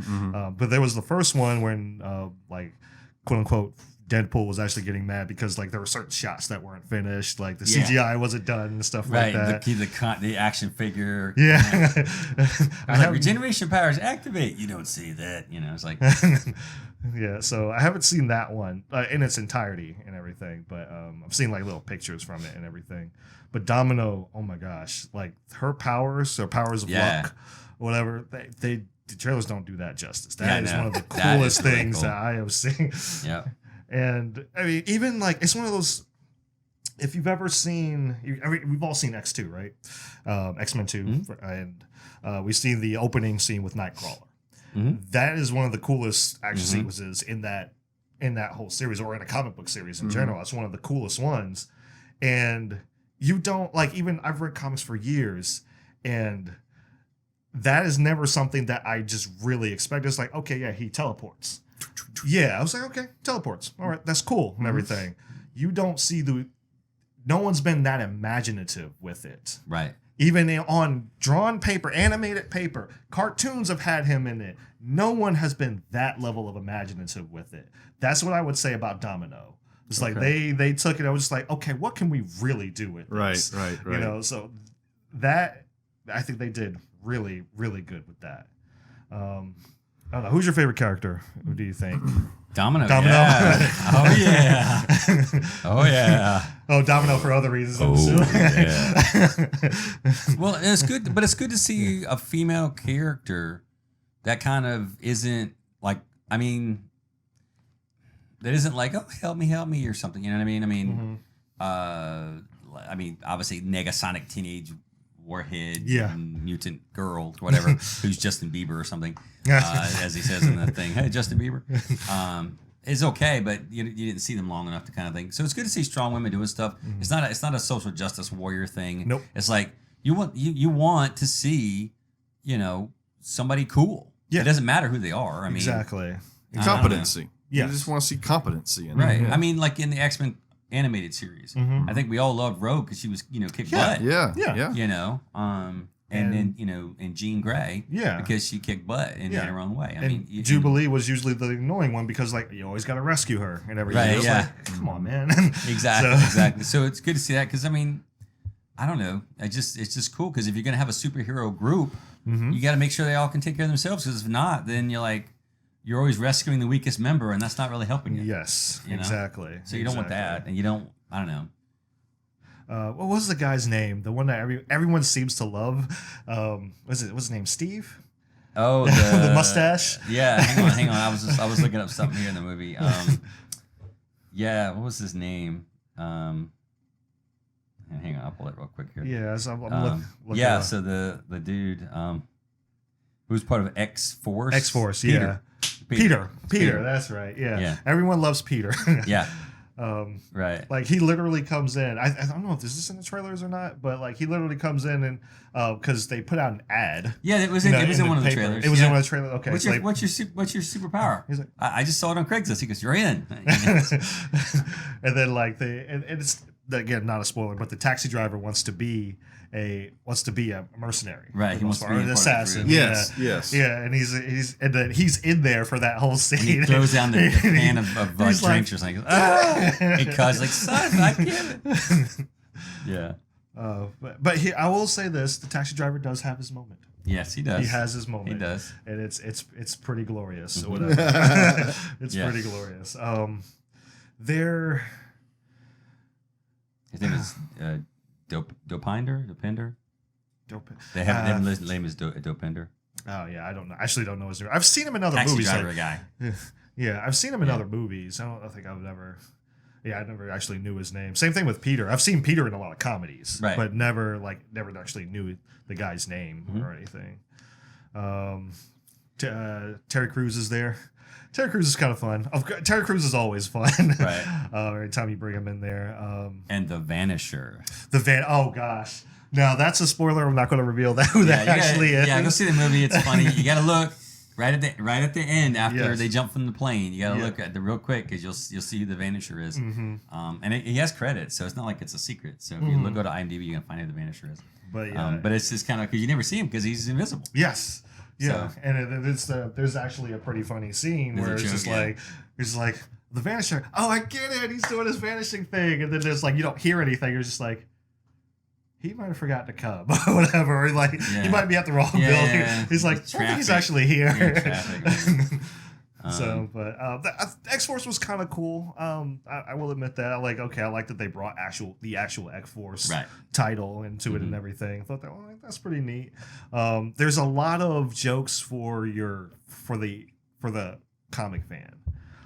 Comic fan, if you've been paying attention to either the comic movies or just comics in general, there's a lot of little head nods, a little Easter egg moments in there that it's all for you. The way I would kind of say that this movie is truly for the fans. I would say that more so than the first one. The first one was he did this for he wanted to do this. It was a passion project. This one is kind of more for your fans and everything. Yeah, but like you were saying, I mean, there was great emotion and the music was really good. The music was spot on. The music to me in this movie was like the first Guardians. The music was perfect. They did rap music. They did Barbra Streisand music. They did Annie. You know? I mean, they did all kinds of they did all kinds of crazy stuff. The jokes were great. The James Bond opening was great. Yes, they have a really cool James Bond opening. Yeah, and they kind of cross it over. It's not just James Bond. The main theme of it is a James Bond, but they throw in other movie references in there. Right. Because that's what you gotta do. Right. I mean, what was it in the movie itself? There was an Omen reference, and then there was the Say Anything, which they might have shown on some of the previews where he's holding the little phone as the boombox, outside of the things. But like you said, there were too many asides. The ending part was too long. It drug on. There's a couple. Yeah, you don't want to. I don't know. I gotta put blame on the editor there. I mean, because all right, you're filming. You're just saying okay, just go. You tell the actor, this is an improv, just go. Right. And usually you'll keep some of the best scenes and stuff like that, and you'll cut it short and everything. They didn't really do that here. No. They just kind of was they went on. We're like, and it was an emotional scene, and then it was oh, it's going now, because then that kind of get to the point where not in a comical way, but it's a very absurd way to where it's okay, you were going with an emotion that you hit pretty close, and early on you hit square on. But then it kept going on, kind of like the Family Guy, which is now, okay, it's not funny anymore. It's not sad anymore. It's just really annoying. Some of the jokes they did in this movie, like in the first movie when he lost his hand, the baby hand. Well, this one you had that kind of sort of thing, which was drug on too long. It was absurd. A lot of people are gonna go, "Hey, talk about it was funny." I'm like, yeah, but that's the same though. Yeah, you need to do something different. Yeah, I mean, or if you're gonna do it real quick as like an homage. You tipped your hat and then move on. Yeah, there don't you go. drag it out and you go okay. And then this other mess when he's walking around. I'm like, really? Come on. Oh, okay, I You got you. I know know. what you're talking about. But the people next to us enjoyed that scene extremely because they were cracking up. They were just dying over. They were sitting right next, one seat over from me or whatever. It was a couple, I think they were, but they were just having. Well, I mean, great old but time that's with the that. thing. If you're not, but we're movie reviewers. We gotta nitpick it just to say if not, just say don't waste your time watching us. Go see a movie. I hope they didn't just. Just click away. I hope all your 20 followers didn't just go, oh yeah, you good idea. Sorry about that. But that's the thing, as a movie, critic, even though we're not a national critic, We're not critics, We got to but critique it. Yeah, and I mean that's just one of my things though. Like personally, and I think it's yours as well. It's just like when jokes run on a little bit too long, It's just not funny. It's not funny anymore. It's, not just funny like anymore. okay, Well, I I mean, get That's it. the Family Guy thing, which the first time is okay, but then you do it 5 more times. It's just like you're wasting my For time. me, it's like watching a lot of Will Ferrell movies or Melissa McCarthy. Melissa McCarthy, especially, she's known for telling basically the same joke throughout all of her movies are almost the exact same in that way. And yeah, you kind of have to freshen it up a little bit, or the homage, and then take it somewhere new. I think that's a good way of And it's doing not saying like you can't go bigger because like But okay, then go bigger. Don't they went drag it. Yes, Dragging is different. Yeah, it's like okay, they did go bigger with it, but like you said, it just kept going, and it was just like to where it's like, all right, this really isn't funny anymore, So that's just one of the things. That's a pet peeve of mine or whatever when jokes run on just a little bit too long. I had the same problem with the Guardians movie, Guardians 2. Yes, Yeah. yes. They just ran But on. that's the thing about building the comedy thing is you do something, you make it more absurd and bigger, and then really absurd and bigger, and then something else is going to happen, which kind of changes it, and then you kind of come and reset and do something else. But if it drags out, it's the opposite. You're taking, if it's an emotion or a joke that is good, you're actually killing it. If it's an emotion, you want people to linger in that emotion. Right. You don't want to keep dragging it out and kind of go, okay, I'm not sad anymore. Now I'm kind of annoyed or uncomfortable or just feeling weird. For Guardians 2, when I think back on some of those humorous points where they pause too much, I almost felt like somebody needed to hit the laugh track button. That was like the way it was designed. It's Exactly. like laugh track here, but instead all you have is silence. And it's It's awkward when It's that awkward. happens. Yeah, I know a lot of people riff on Adam Sandler and his movies and stuff like that, but that is a major thing that I have a problem with some of his movies. It's just like there's just that say something quote unquote that's funny, but then they just like pause. And I'm like, all right. So here's the movie references. Can I just? Sure, I'm sure. just gonna hit them real quick. Sure. Names. So in the movie Deadpool 2, they threw all these references in some way, shape, or form. And so if you watch it, you'll catch most of them. Some of them I didn't catch. I was like, really? Okay. So yeah, The Wizard of Oz, Bambi, The Executioner, which I never heard of, The Muppet Show, Winnie the Pooh, very Star Wars, Puff the Magic Dragon, Superman, the original. Magic Dragon. Well, there's like a Puff stuffed animal or something. Okay. Raiders of the Lost Ark, as an homage when he's running the distance to the car with all people chasing. The Joy of Painting with Bob Ross. Yeah. that was an awesome trailer. Yeah, the Flash Dance, Yentl, which again we mentioned the Barbra Streisand. Spinal Tap because the cable's gun goes up to 11. Right. Which is funny. Karate Kid, sweep the leg, Johnny. He says, which is funny. Terminator, Goonies. He mentions the one-eyed Willie thing. RoboCop, Batman. I'm Batman, right? Yes. The Terminator 2, Basic Instinct with the leg cross, which again was ridiculous. I thought it was ridiculous. Lion King, Ace Ventura. That was kind of funny. Interview with the Vampire because they mentioned something about that with what's her name? Oh, it was an Interview with the Vampire. No, Interview with the Vampire. The Matrix. Felicity. Wonderful World of Disney. What? Yeah, I'm like Harry Potter and the Sorcerer's Stone, Passion of the Christ. He mentions that. Yes. Which is really strange. That was really Yeah. weird. That was really weird. They Yeah. mentioned that. I'm like, what in the world? Time Traveler's Wife, The Human Centipede, which is disgusting. Do not Google that. Do not Google that. And if you do, don't come back. How many sequels are there of that movie now? Two, I think. Yeah, I don't. something. Stop talking about it. Stop talking about it. My Little Pony, when he mentioned the girl's hair. Yeah. Saw 3D, The Green Lantern. The Yeah, post of credit course, scene. yeah. Stay for the end credits are great, right? Yeah. Avengers, Les Miserables, Sharknado. He mentions that. Frozen, Captain America, Winter Soldier, John Wick. That's kind of Okay. It says one of the guys who killed the dog or something. That's Oh, like right. that's a credit. Yeah. Batman v Superman. His name was Martha. His mom was Yes. Martha. Logan, Justice League, Black Panther. He calls him Brown Panther. Right. And Infinity Wars, Cable. He calls him Thanos a few times. So those are all the kind of movie references. And like I said, there was also an Wait, Omen. he actually did that. He He called called him Thanos. called Back it him up, Thanos. Yeah. There's also an Omen moment when the weather vane come and sticks him, because that's from the Omen movies. So but they didn't mention that, but that's something interesting. I was like, that's great. Oh, there's more. Yeah, I'm sure there's a lot there's more. more. Yeah. They had to say anything with the thing. They didn't mention Yeah. that. They didn't mention that. So, yeah, there's a lot John more. Cusack. Yeah. So, but yeah. So here's the thing. We talk about Solo, how much money it did not make. Well, here's the budget for Deadpool. They supposedly estimated. They said was $110 million, which again I just can't even imagine. But it made 125 on this weekend. So it made the money back and some more. And it's, as of last week, it tripled its money. So it costs a third as much to make, and it made it back that weekend. Yeah. And more. Yeah. And it's made 3 times more than that. Yeah. It's actually made more.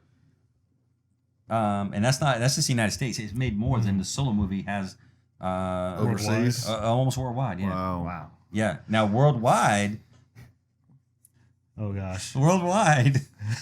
it's doubled the money that Han Solo made overseas worldwide. Wow. It's like $700+ million. Wow. You're like, whoa. So This is for a rated there you R go. movie. That's a rated Rated R R movie. And those silly, are usually goofy not Marvel as movie. And it's I don't know. It's kind of weird that it would do so well, because like there's all these overseas. America, yes, I would definitely get I think England. I stuff think like that, Deadpool but- overseas is a little strange to make Yeah. that much extra money Yeah. overseas. The Solo movie I can kind of see a little bit because it's an iconic character. Yeah. But this, Yeah, I mean, like I said, America, England, Australia. Okay, I can kind of get that, but some of the other countries, like I'm Russia or like, somewhere. yeah, that's interesting. All right, like that's making all the money now. So, Yeah. Yep. so, but I don't know. Like I said, I think it's pretty close to being as good as the first one was. Right. Some ways it was, some ways it wasn't. Some way, yeah. It certainly had more emotion than the first one. Right. So right. that in that regard, they hit and it a lot I better. think that's a good thing. Like you kind of have to go a different route Mm-hmm. and everything. And that's the one thing I was really worried about was like you can't really recapture that magic that you did with the first one. 'Cause Right. the first one was just like, all right, we're going to come in and we're going to do this character right. We're going to have Right. this, that, and everything. So I'm like, everything just kind of fell into place with that one.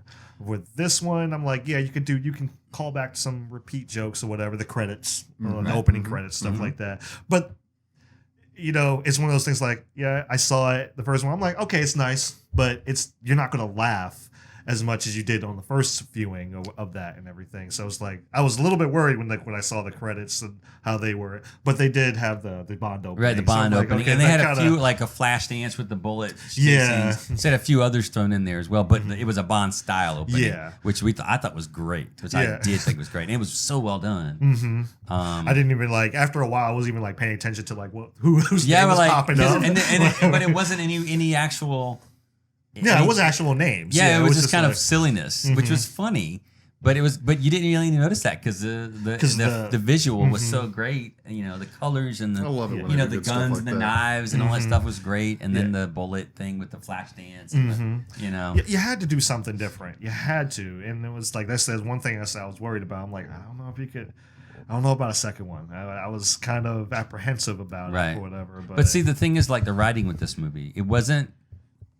I mean, there was some lazy writing, like he said, in terms Yeah. of the movie thing. But at the same time, there wasn't actual. It was actually pretty good because overall, remember, the issue is of, Deadpool, Wade's character, coming to terms with loss and trying to make things right as best he can and try to figure out where he fits in the world. And, even though he's doing it his own way, Right. which is okay, right? You're doing it your own way. But the flashbacks he keeps having, saying, his heart's got to be in the right place. And the fact that he and his girlfriend, talked about having children, and then now he has to save this kid. So that's good writing because then he has to come to terms with that and kind of go, well, what will he do in order to save this kid's life? Right. And so you're like, wow, okay. Now I do have one thing to ask you though. What's that? So, all right. So in the movie, he goes to that Max facility with the neck collars on Right. and stuff, right? So he can grow back his hand. He can grow back his lower body, He can grow back anything. but yeah, he can't. Apparently, his body won't cure the cancer that's inside of him. it accelerated the cancer. Like when they actually That's why he looks as ugly as he does. why it's as bad as like that's why he looks that way. Like put when him they So he's did that basically procedure to full him. of cancer. Yes. Yes. He is Okay. literally a walking Because I'm cancer. like, wait a minute. If he can regenerate all this stuff and basically not die, so why is the cancer not cured? yeah, That's it's the thing I'm kind of having a What hard was it, an time. oxygen deprivation tank or something? Do they Yeah. put him in? Because when they suck the air out, he. and then like because they were trying to awaken his dormant mutation Right. or whatever. But I get all And that. then- What I'm trying to say is, why won't that heal? If everything else, I mean, literally, his lower half of his body can be ripped off, and he can grow that back. Why? Why not the cancer? It's, I mean, it's a weird thing with his abilities or whatever because it's technically the cancer is part of the reason why he can grow that back because of the accelerated it's tissue. some sort of autoimmune. the cancer tissue can grow quickly Yes. sometimes. Right. Okay, Yeah. I see that. I kind of work with that. I can kind of work with that because I thought it was strange. I was like, so he puts the collar on and he starts dying from the cancer. Wouldn't his body have healed cured the cancer by now, or his cells have grown back? Not the non-cancerous ones would have grown back because that would be healthy tissue. I don't know, but I can kind of buy that. Yeah, bit. I get it. I can kind of buy get that it. a little bit. It's a little iffy. Yeah, I'm like on that one. Yeah. Because I thought, why is he dying? Because they put the collar on him to suppress his abilities, and all of a sudden he's dying from cancer. And I'm like, why isn't he cured from cancer? Because his ability is to cure and grow and heal. So that's a little weird. I thought. It was Yeah, strange. like it's just one of those things. Like the cancer is both at the same time. Like it's one of those things. Like he's in excruciating pain technically all the time because the cancer is still there. It's both killing him and helping him at the same time. Sort of like the poison in Logan's body. Exactly. Yeah. Exactly. So like I can only. I can't. I don't even want to imagine what either of those two characters are going through because he's walking. Like I said, he's walking around. He's literally a living cancer, Right. And Logan's walking around with metal attached to his bones and welded to his bones and everything. So Right. he's hundreds Well, of not pounds just heavier. welded, like He's Fused. melted. Yeah, Yeah, it's It's infused. just like I can only imagine. And every time he extends his claws, he has to Rips the skin, yeah. Yep. That's one thing. I'm just like, Like, man, that's the sucky part of being a superhero. They don't talk about that. yeah. I was like, that's the like, look, they are cool, but I do not want either of those power abilities or whatever. So, but yeah, I think you would enjoy it if you went to go see it. You would enjoy it. Okay. Well, we definitely want to see more Domino in the Deadpool 3. Yes. Yes. Well, if they or- make or a less. Deadpool 3. Now,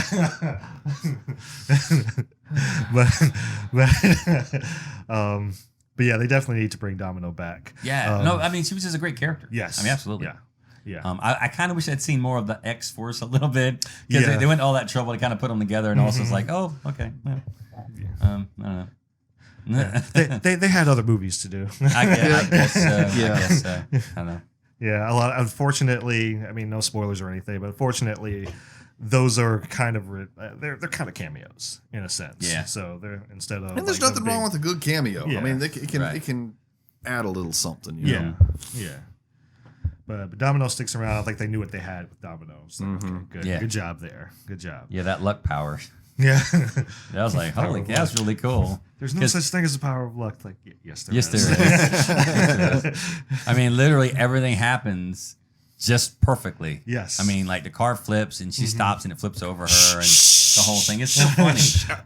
I mean, it's just I'm not. You know, you haven't seen it, No? right? I'm just saying, just the way things happen. It's just Okay. really. Yeah. You're like, oh, that's really cool. And there's some other stuff that happened. You're like, that's really cool. It's coincidence, but done in the right way. It is. You're like, it's Because like, what? that makes sense for this to be a coincidence right now. Yes, So- exactly. It's not one of those Well, happenstances. isn't that luck? Yeah. Yes, exactly. Yeah. You're like, oh, that was 'Cause it's lucky. lucky. I was like, yeah. Yeah. There's a great show, if y'all have not seen it, the YouTube world. It's called Red Dwarf from the British BBC. Red Dwarf, you've seen that? It's a great sci-fi comedy. It was made starting in the late 80s. So, but they're still making, much older crew now, but they're still making the same people. But there was an episode where the guy finds a luck virus and he takes the luck virus and all these lucky things. Like he's able to find the key code to get to the door. That was lucky. We're looking for this special thing. You mean something like that? He goes, that was amazing. He's like, so yeah. So there's, that's a great show. If you've not seen Red Dwarf, check it out on YouTube. Yes, it's on YouTube. Yep. You can watch it. Very funny. Some of them you have to pay for, but most of them you can just kind of. Yeah, most of them are free. You might can find them on some of the other, maybe Hulu. Yeah. I think Netflix had them on for a while, but took it off. You can even catch it on PBS sometimes. They're free too. They used to run them on PBS a lot, so they might still have them on there too. Yeah, because If you get a chance to watch it, it's very fun. That's where I used to catch all the BBC stuff. Yeah. Was on PBS, Blackadder, Mr. You might can catch it on BBC America late night too. It kind of depends. But anyway, it's a great show. It's funny. It does stuff. It talks about science fiction. They kind of cross all the science fiction genres.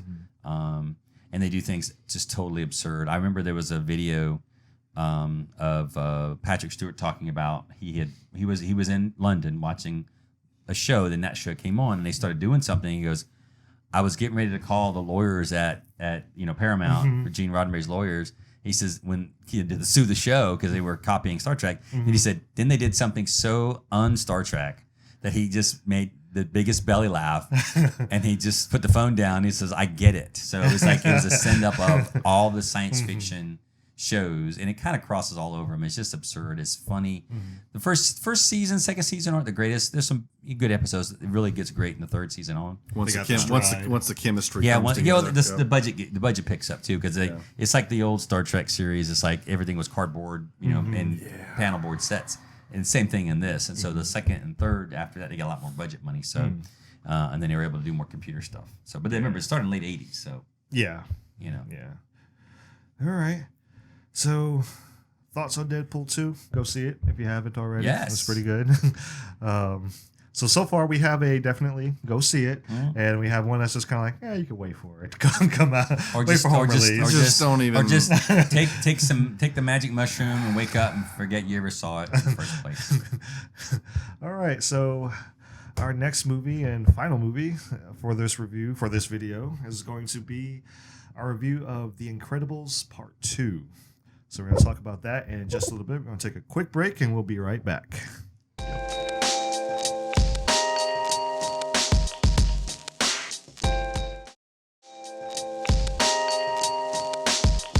All right, ladies and gentlemen, we are back for the final movie of this video, of this review, and we're here to talk about... Talking about this one? Yes. We're talking about Keeping It Real, I Squared. Wait, is it I Keep It Real? Is that what it is? Yeah. Yeah, I Keep It Real. Well, it Cool. should say just keeping it real. Yeah. That would be funnier. Sorry, but it just keep it real.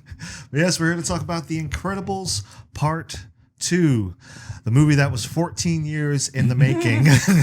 And they let you know that it was 14 years in the making. There's a little funny thing because Trey and I had went to see it. There's a little funny thing in the beginning. I don't know if it's shown in all theaters, but it was shown in ours. But basically, the actors, Samuel L. Jackson, Helen Hunt, Craig T. Nelson, and other people are just talking about, like, it takes time to make these movies. How you were waiting a long time, but it just takes a long time to make these movies. You have to write them, you have to animate them and everything. And then, Trey and I are just like, you made 3 Cars movies.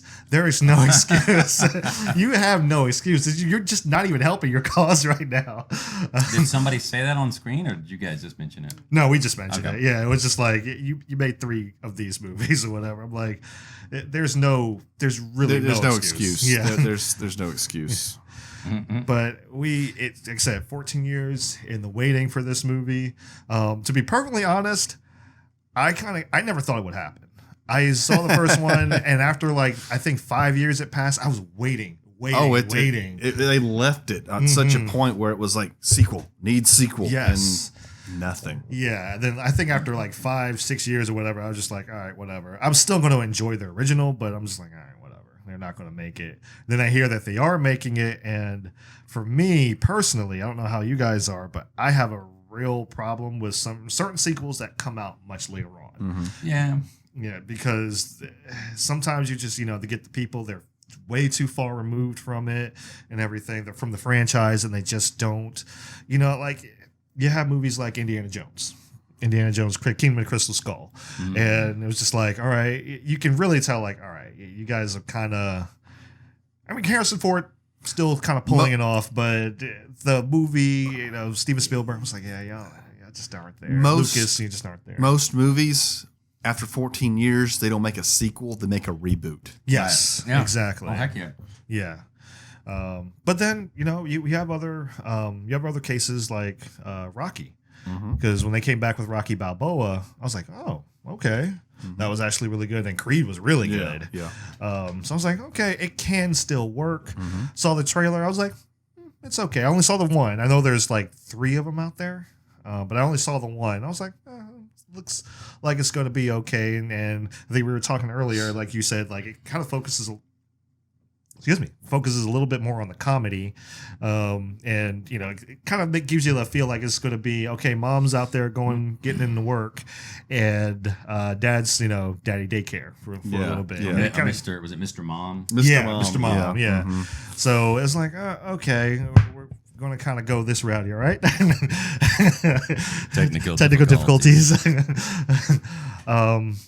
But I walked out of the theater and I was not even gonna lie, I gushed over this movie for days. I was gushing over this movie. I was like, man, I just saw one of the greatest things ever.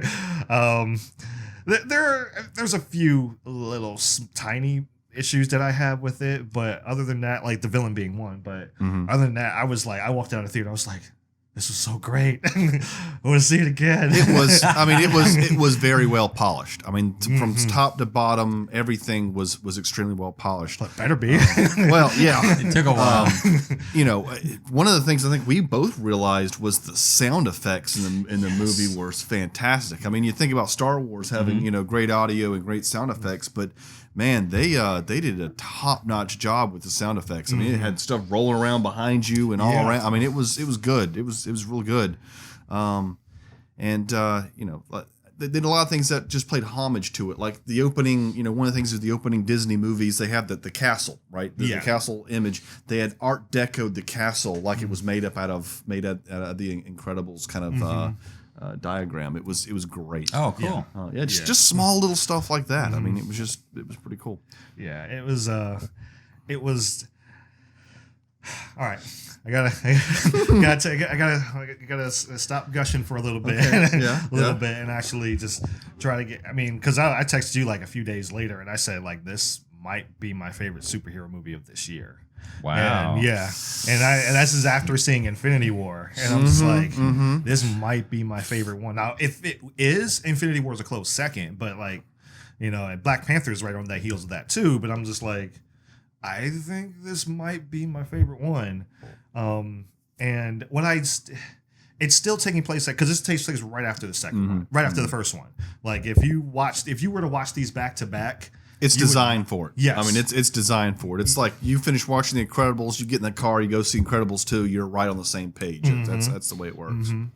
And so you're dealing right there, dealing with the Underminer and everything after the first. That's not a spoiler. I Yeah. mean, if it's been 14 years. Yeah. You haven't seen it by now. Yeah. It's your own. Yeah, like so you're dealing with the Underminer. The Underminer was actually a pretty cool little. He winds up being a side villain, unfortunately, but like he's a pretty formidable foe. And I was like, oh, okay. Because, you see this guy come out of the ground with this big drill. You're just like, oh, he's just, a guy that has gadgets or whatever. But no, this guy's just about as strong as the Mr. Incredible.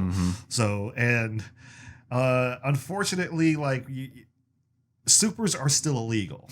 So even though you have that iconic scene at the end, it's like they're all putting their masks on and everything like that. Yeah, they're still not supposed to do that. So they do...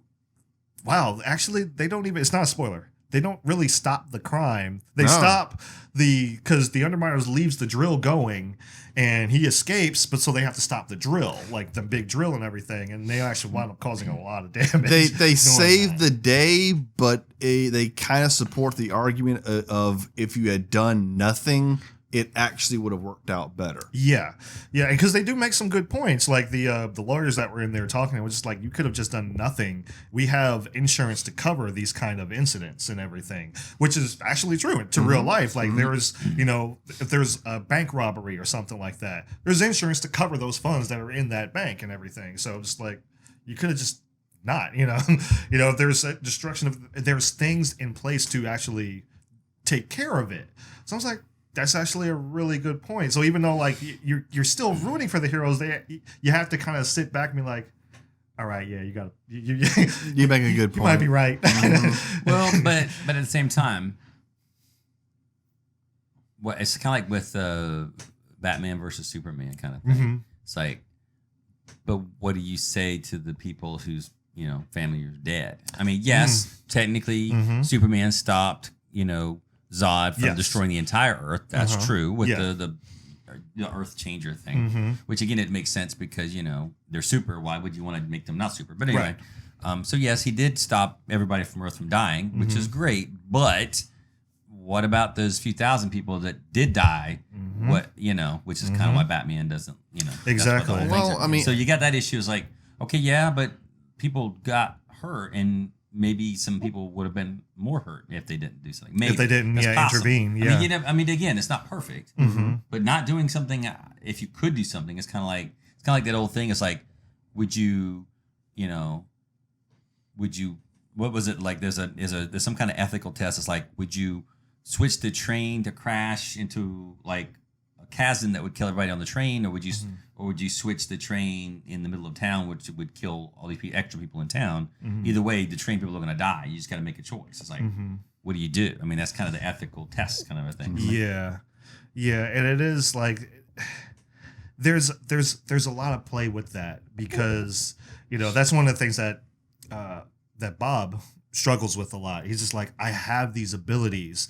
We shouldn't be stifling our kids. They should have the choice whether they want to be supers or not be supers or whatever. And if they, if we have the ability to help someone and stop something awful from happening, why should we, why should we hide? Why should we just turn our heads and just pretend like, it isn't happening and everything? So like there's the good argument there. It's almost the Civil War argument if you really think about it. So it's just like, do we just go ahead and say like, okay, well, this is not our jurisdiction, so we'll just stay out of it or whatever, or what happens when, hey, there's something like we can really help here, we can make a difference, but no, our hands are tied, can't do anything. So there is that argument. Some people like can argue like, okay, we've seen this already with Civil War and everything, but I like it more so in this movie than I do Civil War, because with Civil War, it's like, okay, you're dealing with each individual person there. Here, you're actually seeing it from the whole family's point of view. And I think it being a family also. I mean, there's that element of it too that really, it's, instead of this being a team of superheroes, it's also a family. So there's like an extra layer there of it's not just the X-Men that are like family. No. This actually is family. Yes. The actual real family. Yeah, real family. So there's a little bit more emotion there and stuff, and like even it's one of those things like even though Elastigirl, she agrees with Bob. She technically does agree. It's like, look, I know you're right, but this is the law right now. So we get away with this, like, we were only going to get away with this so many times or whatever before, one of us winds up getting hurt or something like that. And, we can't keep doing this. So I really like that little undertone that they had there. And so if you're asking about like, how does Elastigirl still allowed to go out there and be this quote unquote, technically she's not. But, she's in costume and everything, and she's surveying the area. She's not actually doing anything. When this company that approaches her after the whole ordeal with the Underminer, and they're just like, hey, we can actually help you. And what they want to do is they want to actually be a good PR. Create a pro super marketing campaign is what we're looking for in order to change the legislation to re-enable supers to practicing. Right. Now the Underminer, didn't he come out in the end of the? Yeah, he comes out at the end of the last one. Last one, yeah. I was like, okay, yeah, because like literally it happens. Yeah. Wow. Yep. Okay then. Yeah, it's not 14 years later. No. No. And I was actually, when I first heard about it, I thought that's what they were going to do, but they don't do that. So, and actually, I think it works better this way. But I mean, it probably could have worked either way. But it just goes back into the writing and how they actually wrote it and everything. I think starting it right at the end of the last one was probably the better way to go. I think it's animated, so you don't have to have the kids grow up if you don't want to. So you can work it. Look at The Simpsons. So. Exactly. So there's this company that they approach all three of them. Like they approach Mr. Incredible, Elastigirl, and Frozone. And they're like, hey, we can make you guys look good in the eyes of the public again. We can get this campaign going. We can, get that law repealed. So you don't have to be in hiding all the time. It's like, we can help you. And what they do is like, they put her right on the cusp of it. It's like, okay, she's not allowed to not be in costume. So they make a new it's funny, they actually do like make a new costume for her, and she's like, but it's black. She's like, I'm not dark and edgy, come on. And then I'm just like, really, you're making a stab at DC right now? It's like, come on, guys. I know they got enough. I got enough problems. I know, right? Come on, like, come on. They're doing fine messing themselves up. Which I will say that in the 14 years that this is adapted, Pixar's rendering methods have gotten so good. Yes. Like this movie looks good, and having just watched Incredibles 1 and then jumped and seen it, you can see the metallic textures now. Like her costume has almost like a metallic sparkly kind of thing to it that actually shows up. There's lots of things about it that look great. I mean, the movie looked fantastic. And there's just little things like stuff I probably didn't catch in the original, but like little things in this one with the animation, because Helen Hunt, she's got that kind of like almost southern Holly Hunt. Holly Hunt, yeah, sorry. That's how bad the Solo movie was. Forget names. But like she has that southern twang a little bit, and kind of talks out of the side. They have Elastigirl talk that way. Yes. Yeah. And I was like, that's really neat. Like it was something like I didn't catch in the first one, and I don't know if they actually did in the first one, but you can really see it's like really defined. Like she usually talks like kind of like out of the side of her mouth. Like that's a nice little detail. Yeah. I think they started doing that more and more in for animated and for like aliens and characters and stuff. They try to make the character look more like the actor. Oh yeah, they can do the facial capture. Yeah, they facial do that. capture So you motion get and that. stuff. Yeah. So you will see, like, even if it's an alien, there'll still be some facial kind of like they'll go with that actor's face if it's a long face. Avatar. Avatar was probably one of the first ones that Yeah. and stuff like Exactly. that. Yeah. But yeah, they're trying to. Like I said, they put her right at the cusp, like, okay, she's not breaking the laws. No law says she can't be in costume. Like, she just can't do any technical super work. However, there's this thing that happens with the train, and she saves the train, like, very, very minimal damage. And the reason why they chose her instead of Mr. Incredible is because they didn't want the whole. All right, remember what happened at the end of Man of Steel, where we were just talking about all that, like, collateral damage and stuff like that? It was just like, all right, yeah, we get it that, okay, you are super strong and you're invulnerable to a certain degree and everything like that. But they want someone with some finesse, probably. Yeah, you cause a lot of damage as well. Right. So, like, they don't want the same thing to happen like what happened with the Underminer. And We need a everything. scalpel, not a sledgehammer. Exactly. And she does. She saves the train and everything like that. And there's a villain that's actually behind this. I'm not going to spoil who the villain is.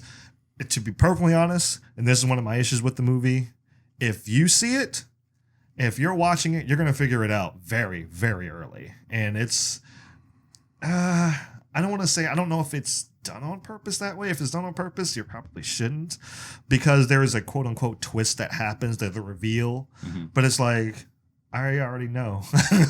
So I don't know. Did you have that? Yeah. I mean, I think this kind of goes back to being kids movie versus adult movie. As probably adult that's seen enough movies, you'll figure it out quick. Honestly, to me, it didn't take away too much from the movie. No, it's a little thing for me. But it was kind of a shallow thing. Yeah. Little too many hints. Yeah. Just dialogue and everything. Like, you're going to pick it up right away. Yep. You're going to pick it up right away. You're just like, all right.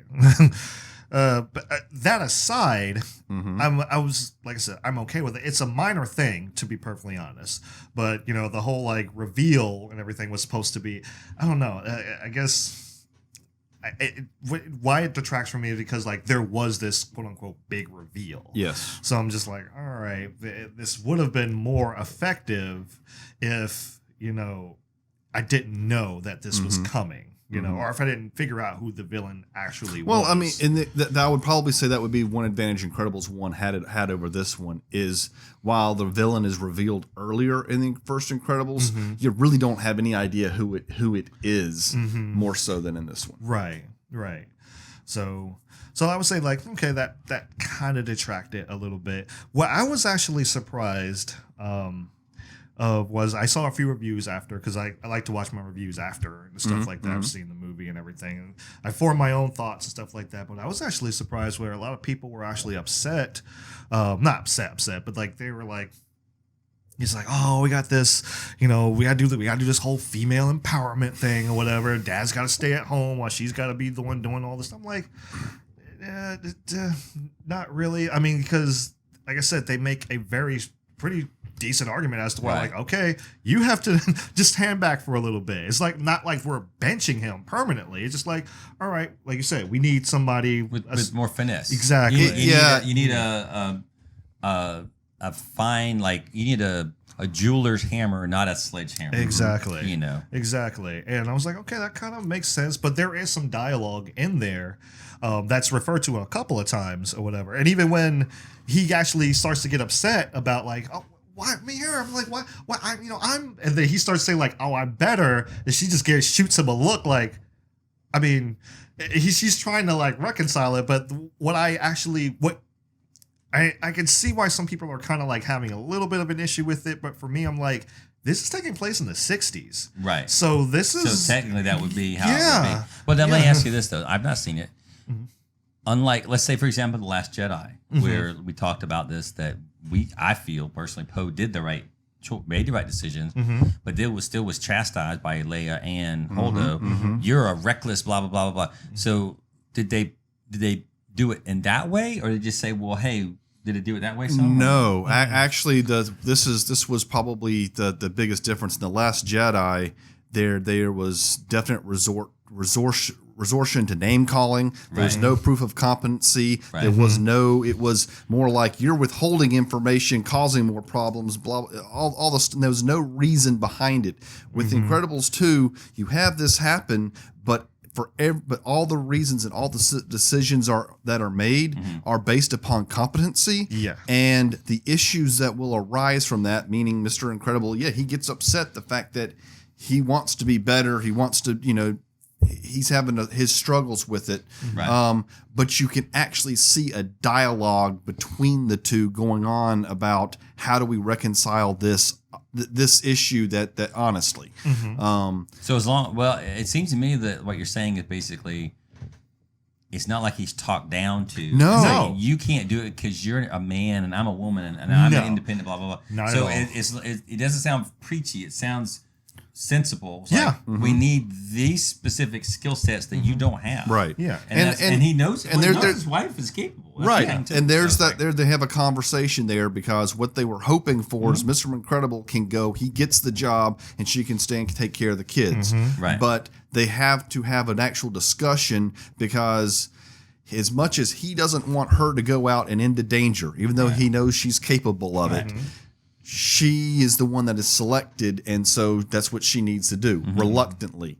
He, on the other hand, she doesn't have a lot of faith and confidence that he'll be able to take care of the kids. But he's like, look, this is going to have to be my job, and let me go and do the best job of it that I can do. And he does, and it's really, to be honest, I mean, it was really respectable how he went about it and everything. Because he did get upset at first, whatever, and stuff like that. And he got frustrated and everything, but it wasn't like nagging. It wasn't something that lasted the whole movie, and then he had to have this arc at the end. No, he actually has the arc pretty early on. Right. He's just like, It was all right, I got to do this. Like the whole thing with the math and everything. I was like, oh, who changes math and everything? Which is funny because they technically do change the way we do math and everything. But he goes out his way to learn how to do it that way so he can help, his son and everything. He can help Dash. And I was like, that's...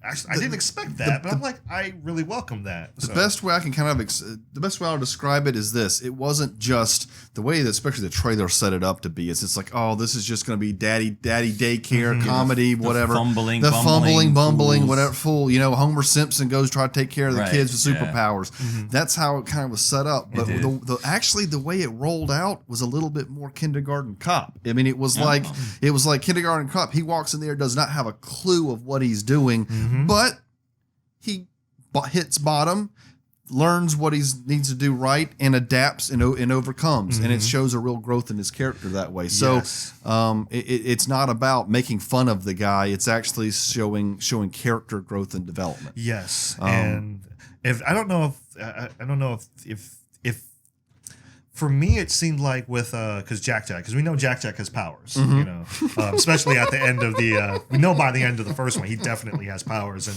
if you've seen the little blurb or what was it? It wasn't a deleted scene or anything. It was actually like a little side movie, like Jack's Adventure or something. Oh yeah, with the babysitter. Yeah, and he has like all these powers. Did you see that part?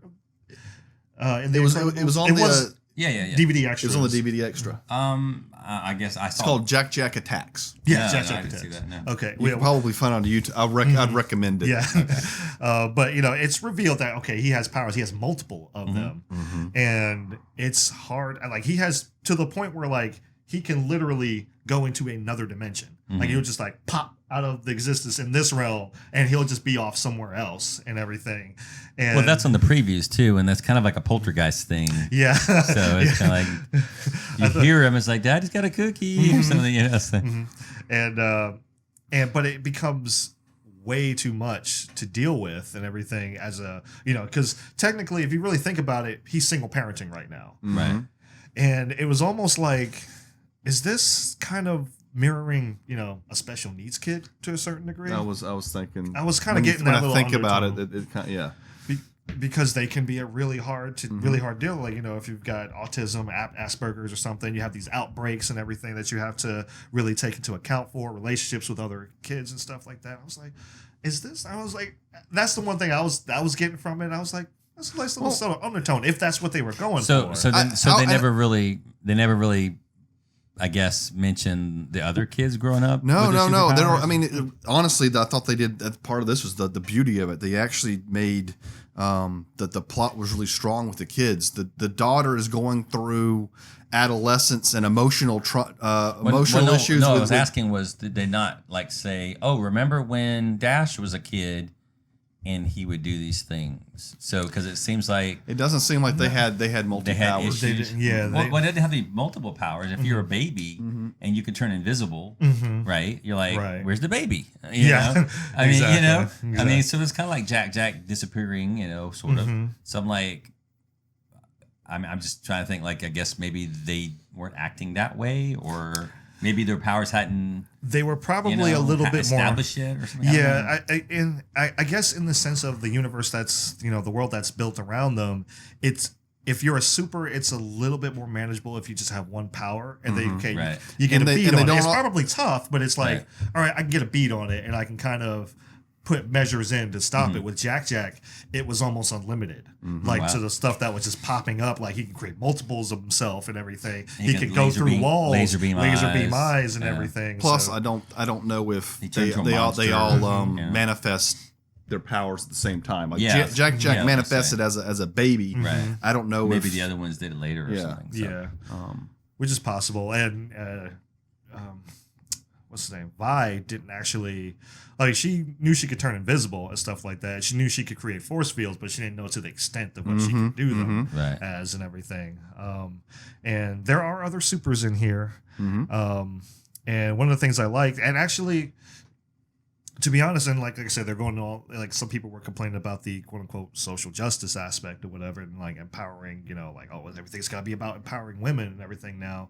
But like I said, like earlier, I'm like, this is the 60s, so they would just be, people would have these conversations and Right. everything. And even like, it's not even, there's no dialogue really about it. But the guy who's talking to Mr. Incredible and Elastigirl and Frozone, he says something along the lines like, like being accepted can be really rough, especially for people like yourself and everything. And he doesn't say a word, but Frozone laughs. He just kind of like, he just gives one of those Right. like knowing laughs, and I'm just like kind of just, it's nothing really said, but I'm like, I kind of like that because like he would be having this problem as well on a Right. different level. On a different level, yeah. So I'm just like, like same thing with Yeah. with Elastigirl. I'm like, yeah, she's gonna have this problem as a woman. Frozone's gonna have a problem as a black male or as a black person or whatever. So I'm like, I would say that would be the one thing that was something that this movie has done so much different than, especially when we go to the SJ the Justice in Star Wars lately. But this movie did so much better than so many other times that I have seen it. Is it did not come out with a statement and a judgment on the statement. It might ask a question, but if it's going to ask a question, it's also going to have a dialogue about that, and that is something you never ever see in the media or whatever today. And I think they did a really good job. I mean, they bring up a lot of points, Yeah. and you know that there are certain things they are trying to say here, but I don't think they're necessarily trying to say it as much as they're just really trying to ask you the question and say, hey, you're the audience and you're smart enough to, I think, to come to your own conclusion. Well, that's Exactly. good. Yeah, because I think not- people appreciate that. yeah, it's not hitting you over the head with it or Yeah. anything. Like I said, some people thought it was. I didn't get that at all. They could have. I mean, they could have. I think I think that's what's really remarkable about it is all the premises. A lot of the premises in the movie, they really could have taken you with a baseball bat and beaten you up on it, and I don't think it would have been successful at all. No. But they didn't. They left it much more, creating a dialogue and a very interesting story about it versus trying to make past judgment. Yeah, and it's like to the point like it's there, and it's to the point like when you see like there's other supers that show up. There's a girl super that shows up, and she's like you are my hero. Like I am so glad. Oh, yeah, the fan idol, She yeah. she fangirls. She and fangirl everything. totally. But yeah, it's funny, but at the same time, it's like you get it, Yep. just like, all right, yeah, she would be like, she definitely would be a big inspiration for for her and everything. I will say this: the use of the powers, I don't want to say light years ahead of the first one, because there was moments in the first one that was just like, that was so Dash running on water, Right. coolest thing, Yes, you yes. know, and there is a fight scene that goes on between Violet and I can't remember her name now. I got to look it up, but the other female super. I'm trying to find out who she is real quick, but she has the ability to kind of create Dimensional portals. portals. Yes. Yeah.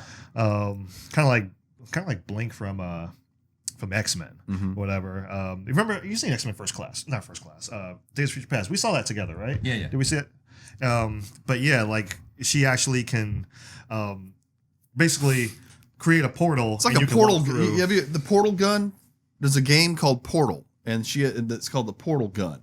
And you aim it and you shoot at it, and you can fall through holes and do all this kind of stuff. That's almost like her superpowers. The portal gun. Void. That's her Void, name. Void. Yeah, yes. that's her name.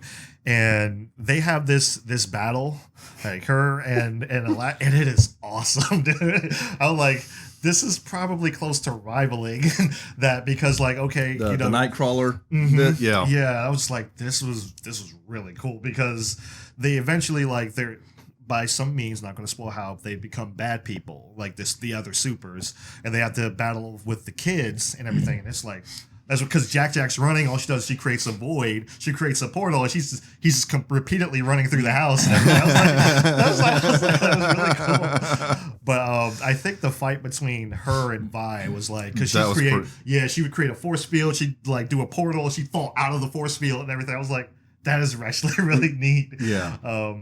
And like he said, some of the sound design was great because every time, like, I have a tell when I'm watching a movie and I'm tense, I'll start to pinch this pressure point. I don't know why, but I pinched this pressure point like right here, and I was getting really tense at times because with animation, like you were telling me earlier, they don't have to pull punches or anything. Right, like yeah. when they get hit, you can do the whole deformation in the face and everything. Like they're really getting hit, and like some of the hits were hard, man. Like it was just, I kind of compared it to Captain America Winter Soldier to a certain degree, but I think it's actually a little bit more, it gets a little bit more intense than that. Not as violent as that, but just intense, just people throwing punches and everything. Because it was funny, like one time Elastigirl threw a punch at Void. She created the portal, and it created it right by her face, so she punched herself in the face. That's great. But there was just times I'm just like, I'm flinching. I'm like, golly. And there was something would happen, and I would actually like get scared, like something would blow up. I'm like, oh, because it's just the sound is that good. Sound is good. Yeah, the sound is. And the score from the first movie that everybody liked, that's back. Yes. And so it's just, the sound was really great. Yeah, and there's one moment that I felt like they probably, because all right, there's something that happens to the villain, and technically, like, we saw it, and I'm just like, oh, that was a harsh way to go. We thought Oh thought God, the villain was dead. Yeah. I mean, it was that was probably the most. That was like, dang, that was cold. Yeah, that's probably the most harsh form of violence that you see in the movie. We're just like, oh, she's dead. I mean, and that was should have like, been. I mean, that was Daniel Craig Bond. Yeah. Cold. I mean, it was. Yeah. It was pretty harsh. And technically, I'm still like kind of standing by, like, she should have been, and I think she was, until somebody was just like, oh no. This is still for kids now. It's like, we gave you Syndrome in the first one. Got sucked into an airplane. Yeah, I was like, okay, we gave you that in the first one, but no, not like that. Was it a wood chipper? Was that? Was it a wood chipper? No, Okay. no. That's a bit harsh. Yeah. That is a bit harsh. And We when saw, it's in the moment. It's like, if I were to say it, it doesn't sound as bad. No. But it's when you see it. it. It's like, oh, whoa. And you're like, yeah, she's dead. And she should be. She should be, but I think like someone saw it and was just like, no, we can't have that. So I think that's what probably happened. Like I said, I love the family theme of it and everything. I love the action. I love I love the arc that everyone really has, because I feel like Elastigirl really started to see the struggles that Mr. Incredible was dealing with, and vice versa. So I felt like, there was that. I liked the, and I know, and it was funny, like, a lot of parents were like not really that much into Vi. They were just like, all right, I get what you're trying to go for here with like the adolescent stuff like that, but they're just like, it's not that bad. And I'm like, It's fine. I mean, like some of it was played for comedy and stuff like that. So Right. like, but you got it. Like, okay, she's going through a lot of changes and everything, and no, this is not a spoiler, but this is one of the points of the movie. One of the points of the movie that actually gets her angry at her dad is. You remember like the little boy, the boy that she was asking out at the end of the first one and everything. Tommy Ridinger. Tommy Ridinger. That's it. Yeah. I just remember the way Dash said it. It's like, And well, so there's a moment where he actually finds out who she is. And obviously, okay, yeah, supers cannot have their identity revealed or anything. So they get the guy from the first one to kind of erase his memory.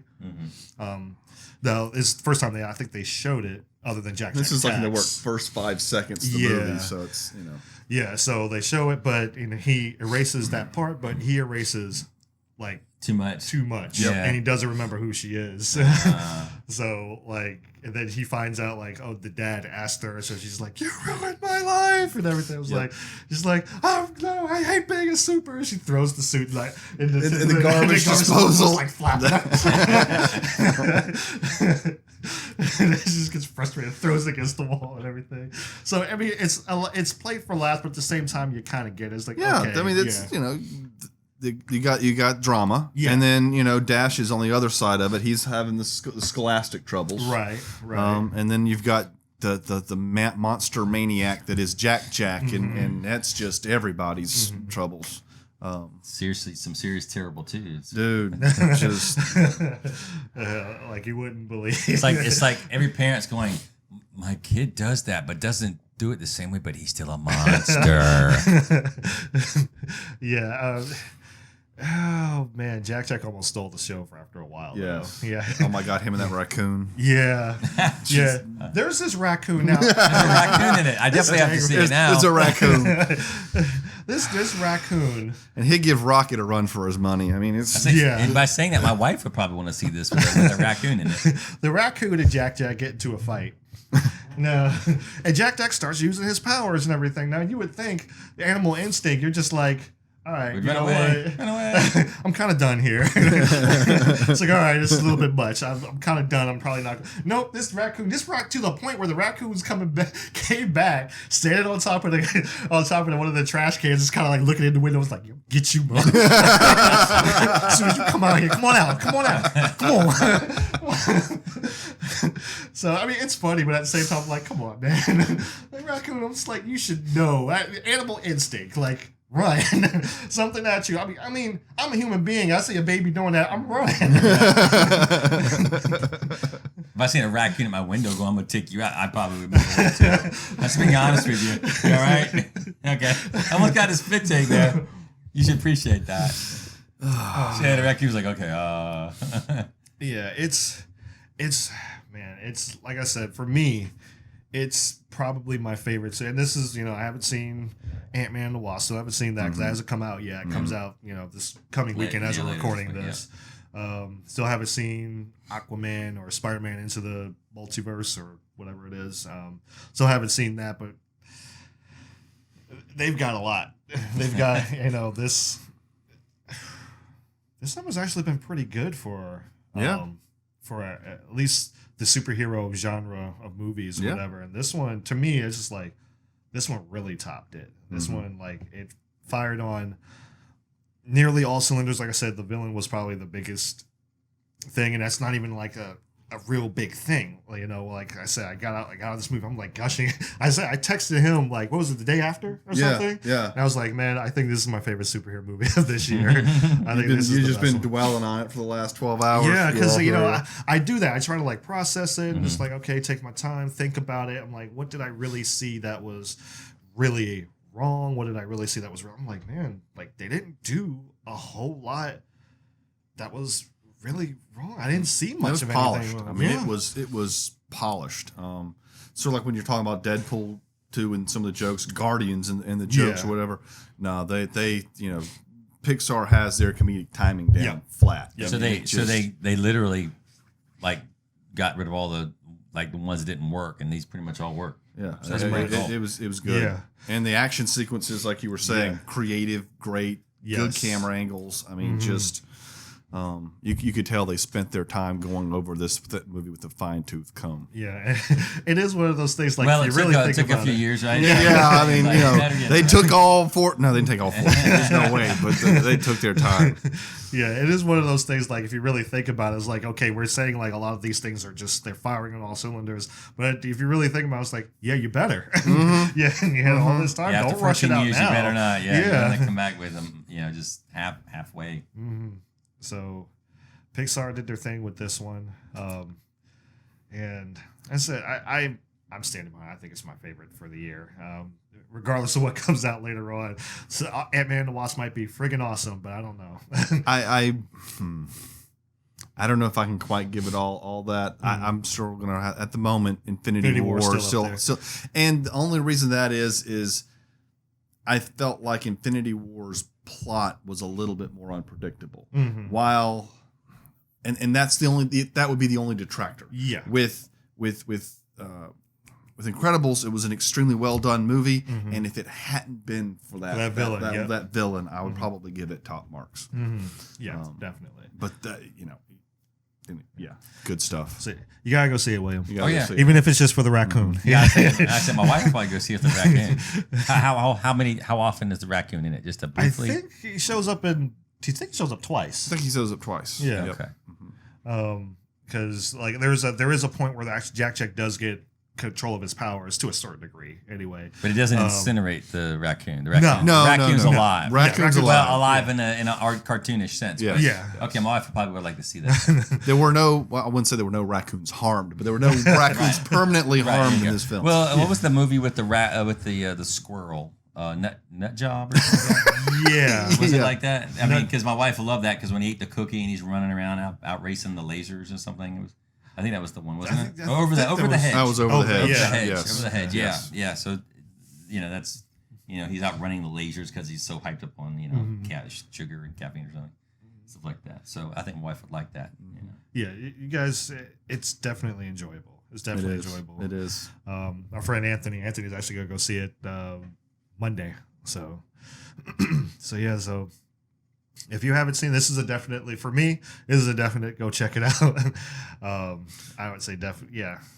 It's I don't recommend a lot of 3D movies. We didn't see it in 3D, but looking Right. at it right now after having seen it in 2, it'd probably be worth the 3D pick. I mean, I think so. Wow. Yeah. I That's mean, saying something. yeah. Then. Wow. there was one movie, the Avengers, the first Avengers movie, like when that came out, and I saw it in theater because I saw Thor in 3D, and I liked Thor, did not like the 3D. I was like, this Right. 3D is not working for me whatsoever, so I kind of swore off of it for a while. But I think Avengers, I think I would have liked to see that in 3D, just because some of the way the shots are Right. and everything like that. I'm just like, this would have probably been really good Yeah. in 3D. And they've gotten better with it. Yeah. It gets better as they go on and stuff like that. So, but especially with animated, Yeah. you don't really have a whole lot of limits to what you can do, as opposed to with live action and everything. So, yeah, I would probably, maybe. I'm not going to say I would see it. Just in think 3D. think about Void yeah, in 3D, yeah, right? yeah, yeah. Especially coupled with the sound, and Yeah. stuff like that. Yeah, Yeah. That's a good point. There's a guy. Is his name Crusher? Let me look it up. I think his name is Crusher. I think his name is Crusher. Crushar. Is he French? Yes, I think so. Yeah, I think he is French. But there's a little funny blur because he's quote unquote evil, but once he's knocked out of it, he snaps back to his senses and everything. He's like, Mr. Crumb's like, hey, can you fix this or whatever? And he's just like, oh, no one's ever asked me to do that before. It's like, how do you uncrush something? Just like, what if somebody punches you? How do you unpunch? It was, so they're having this argument back and forth. So that's pretty funny. But I was trying to think of the other heroes in here. Edna Mode comes back. Yes, of course. and she Yeah, I has was a, like, you need. She's to- wonderful as she- usual. yes. And she's mad because technically the suit that keep wanting to call her Miss Incredible. That's not right. Elastigirl. The suit that she's wearing is actually not made by Not Edna. made by her, Yeah, yeah. so she's mad. Maybe like Bodo or something like Yeah. that. Some other designer. So yeah, definitely will enjoy this. And if you're going in Greenville, you better let me know. So Tag along. So yeah, I think that's it, guys. That's three movie reviews for the price of one. So one, definitely see Incredibles. Deadpool. Also, yeah. I think I definitely Yeah. see. I'm catching on digital at this point, I think. Okay. Everybody talks Okay. it. And Solo. If you had a choice, these other two, definitely go see them. Don't, Yeah. don't waste your time on Yeah. Solo. He's gonna agree with that. You've seen it, and you agree with that. Yeah, I'm just waiting for I'll wait for it to come on Amazon Prime because that's usually what happens. Yeah. I still haven't seen the latest Transformers movie or anything, and that's on Amazon Prime. I can watch for free right now, but I'm like, I saw it and I was like, now I'll watch Luke Cage. I went straight to Netflix and watched Right. Luke Cage. Exactly. So, but yeah, this has been one heck of a summer. Like I said, we got Ant-Man and the Wasp. That's probably going to... Yeah. Actually, and you just mentioned Luke Cage just came out. yeah, Luke Cage So came Luke out. Cage season 2, Jessica Jones season That came out earlier this year. earlier Yeah. this year.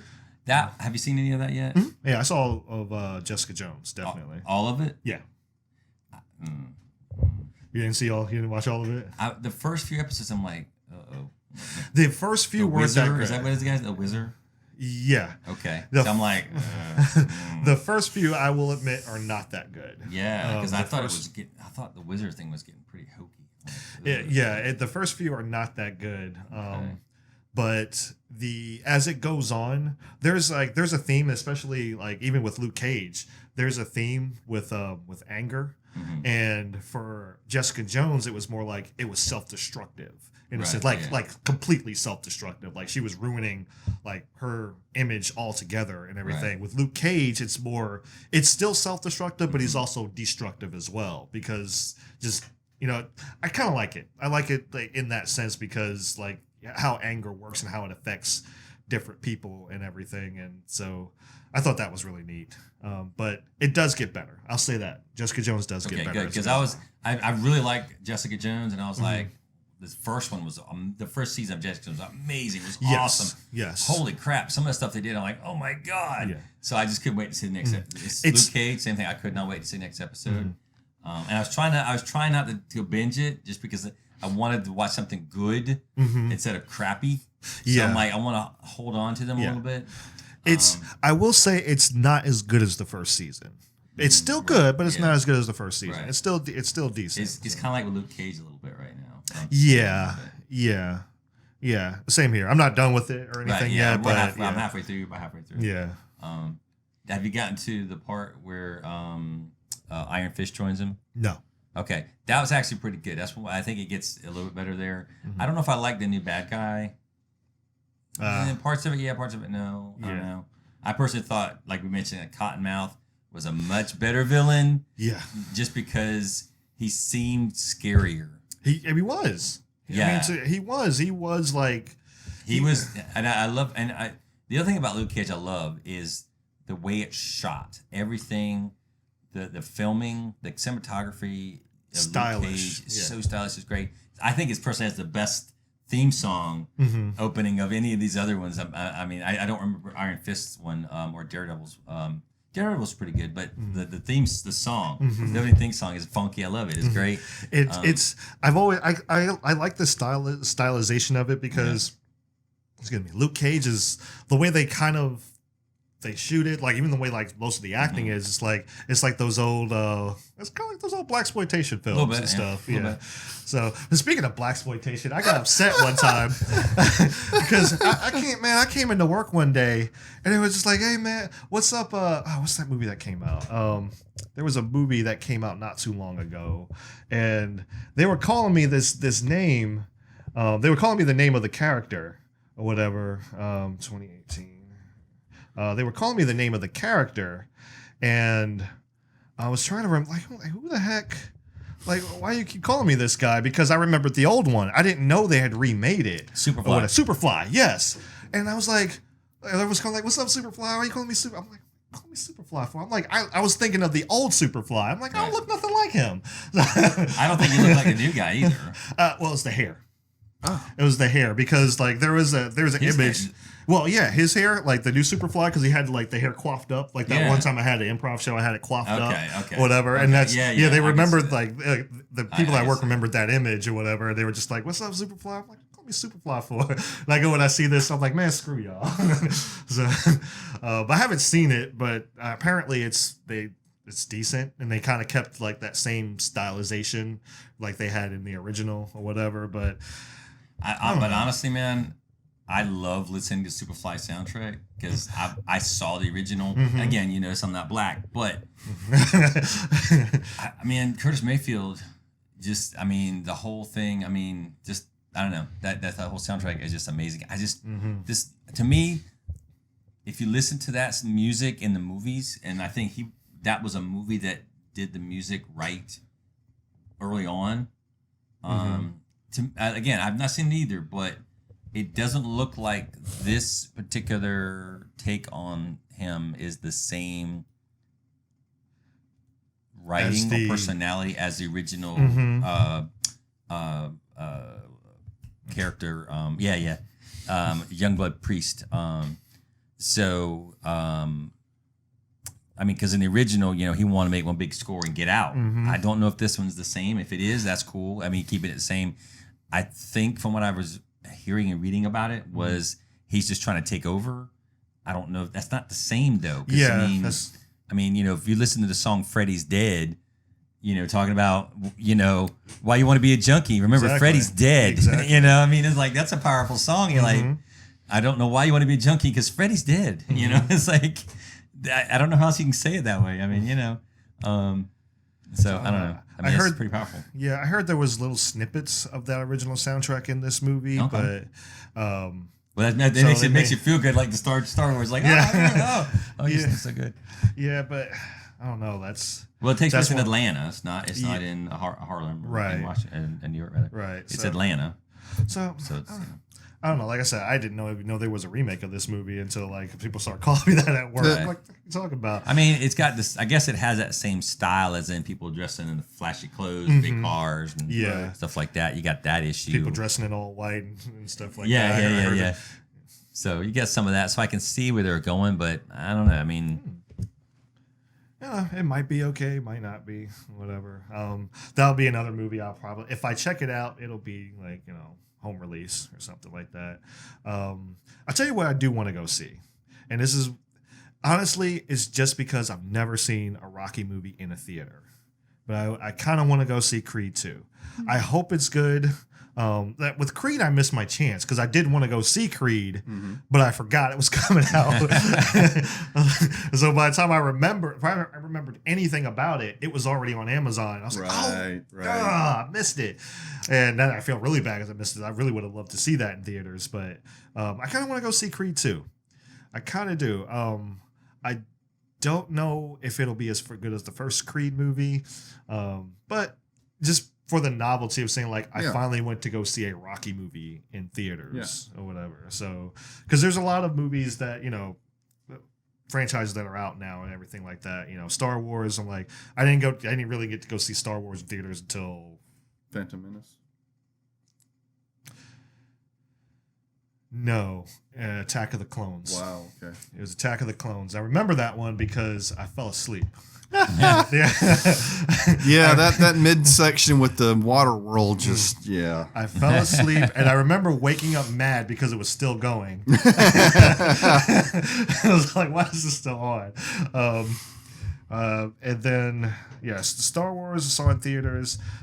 Jurassic Park, I saw that when it originally came out and everything. So there's just some novelties. I'm like, it's a Rocky movie.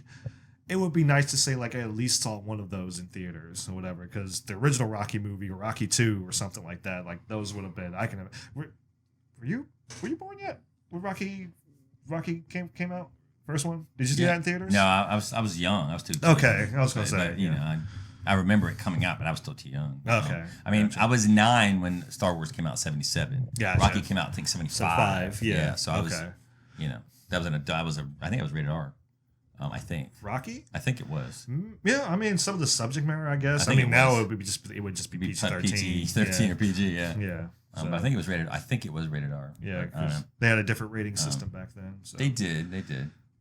Yeah, I would probably say that's the movie I'm most excited for now. Is Creed 2. Any movie you're looking forward to seeing? Dinosaurs. Jurassic World. Jurassic World. you will have to let me know how it is. Okay, no problem. And then Ant-Man Wasp. Yeah. for sure. Yeah. It looks like it'll be fun at least. Yeah, I mean, I'm not expecting. I enjoyed the first one. Mm-hmm. I'm not expecting anything major, but at the same time, I don't know. I could go for another fun superhero movie. A good fun superhero movie. Yeah. Well, Yeah. If Ant-Man was like the first one, that was a fun. Yeah, superhero that's movie. right. Yeah. it was So good. I just looked at it. Rocky was 76. Okay. And it was only PG. Okay. I thought it was rated R for sure. Okay. But only PG. All right.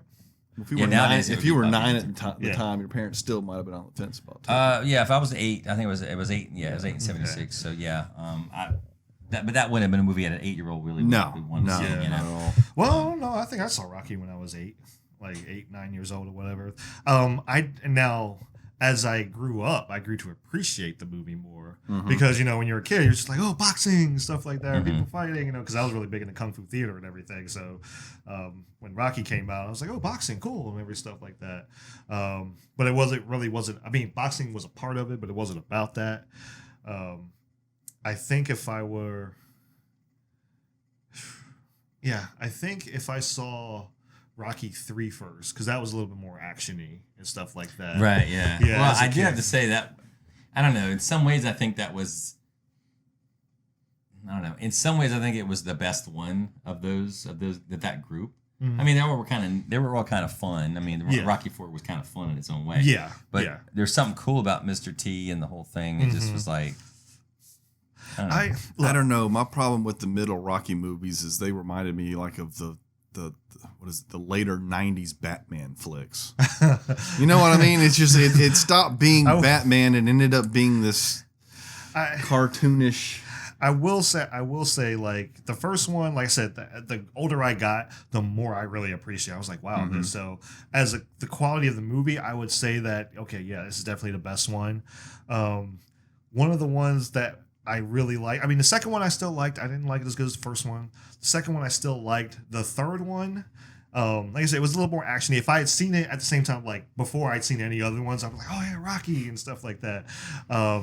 But I liked how meta that one was, because it was actually kind of reminiscent of what Sylvester Stallone was dealing with in real life, Yeah. and everything. But at the same time, like Rocky 4 was still fun in some ways and everything, but it was almost becoming not a parody, but Right. Almost like a parody of itself. Yeah. So it's not. I must break you. Yeah, I'm just like, but even the cheesy, like you said, the 90s Batman, even they had their appeal, at least in some way, just as kind of a, I don't know, just like you said, like kind of like a popcorn movie. You go in, you don't think too much about it. You just go in and you just go like, oh, it's ridiculous, but it was fun. Right. You know what I mean? Yeah. That's the first Joel Schumacher one, Batman Forever, I think. Honestly, the only reason I wanted to see that was because of Jim Carrey. But that one, I would say, like, yeah, it's okay, yeah, it's go there and have some fun or whatever. Right. Batman and Robin for me is a so bad it's good thing. That is one of those, like, and I avoided that movie for so long, and I'm kind of upset with myself because I did not want to see George Clooney as Batman. That was my main hang up. I was just like, you know what? I don't care if Arnold Schwarzenegger is Mr. Freeze. I don't care about any of that. I will not see a movie where George Clooney is Batman. And I regret it. And I know Mr. Clooney regrets it too, because he talks about it. He's like actually voicing it. It was the nipples, wasn't it? It was the nipples. That's what it was. A close up of the nipples. I know.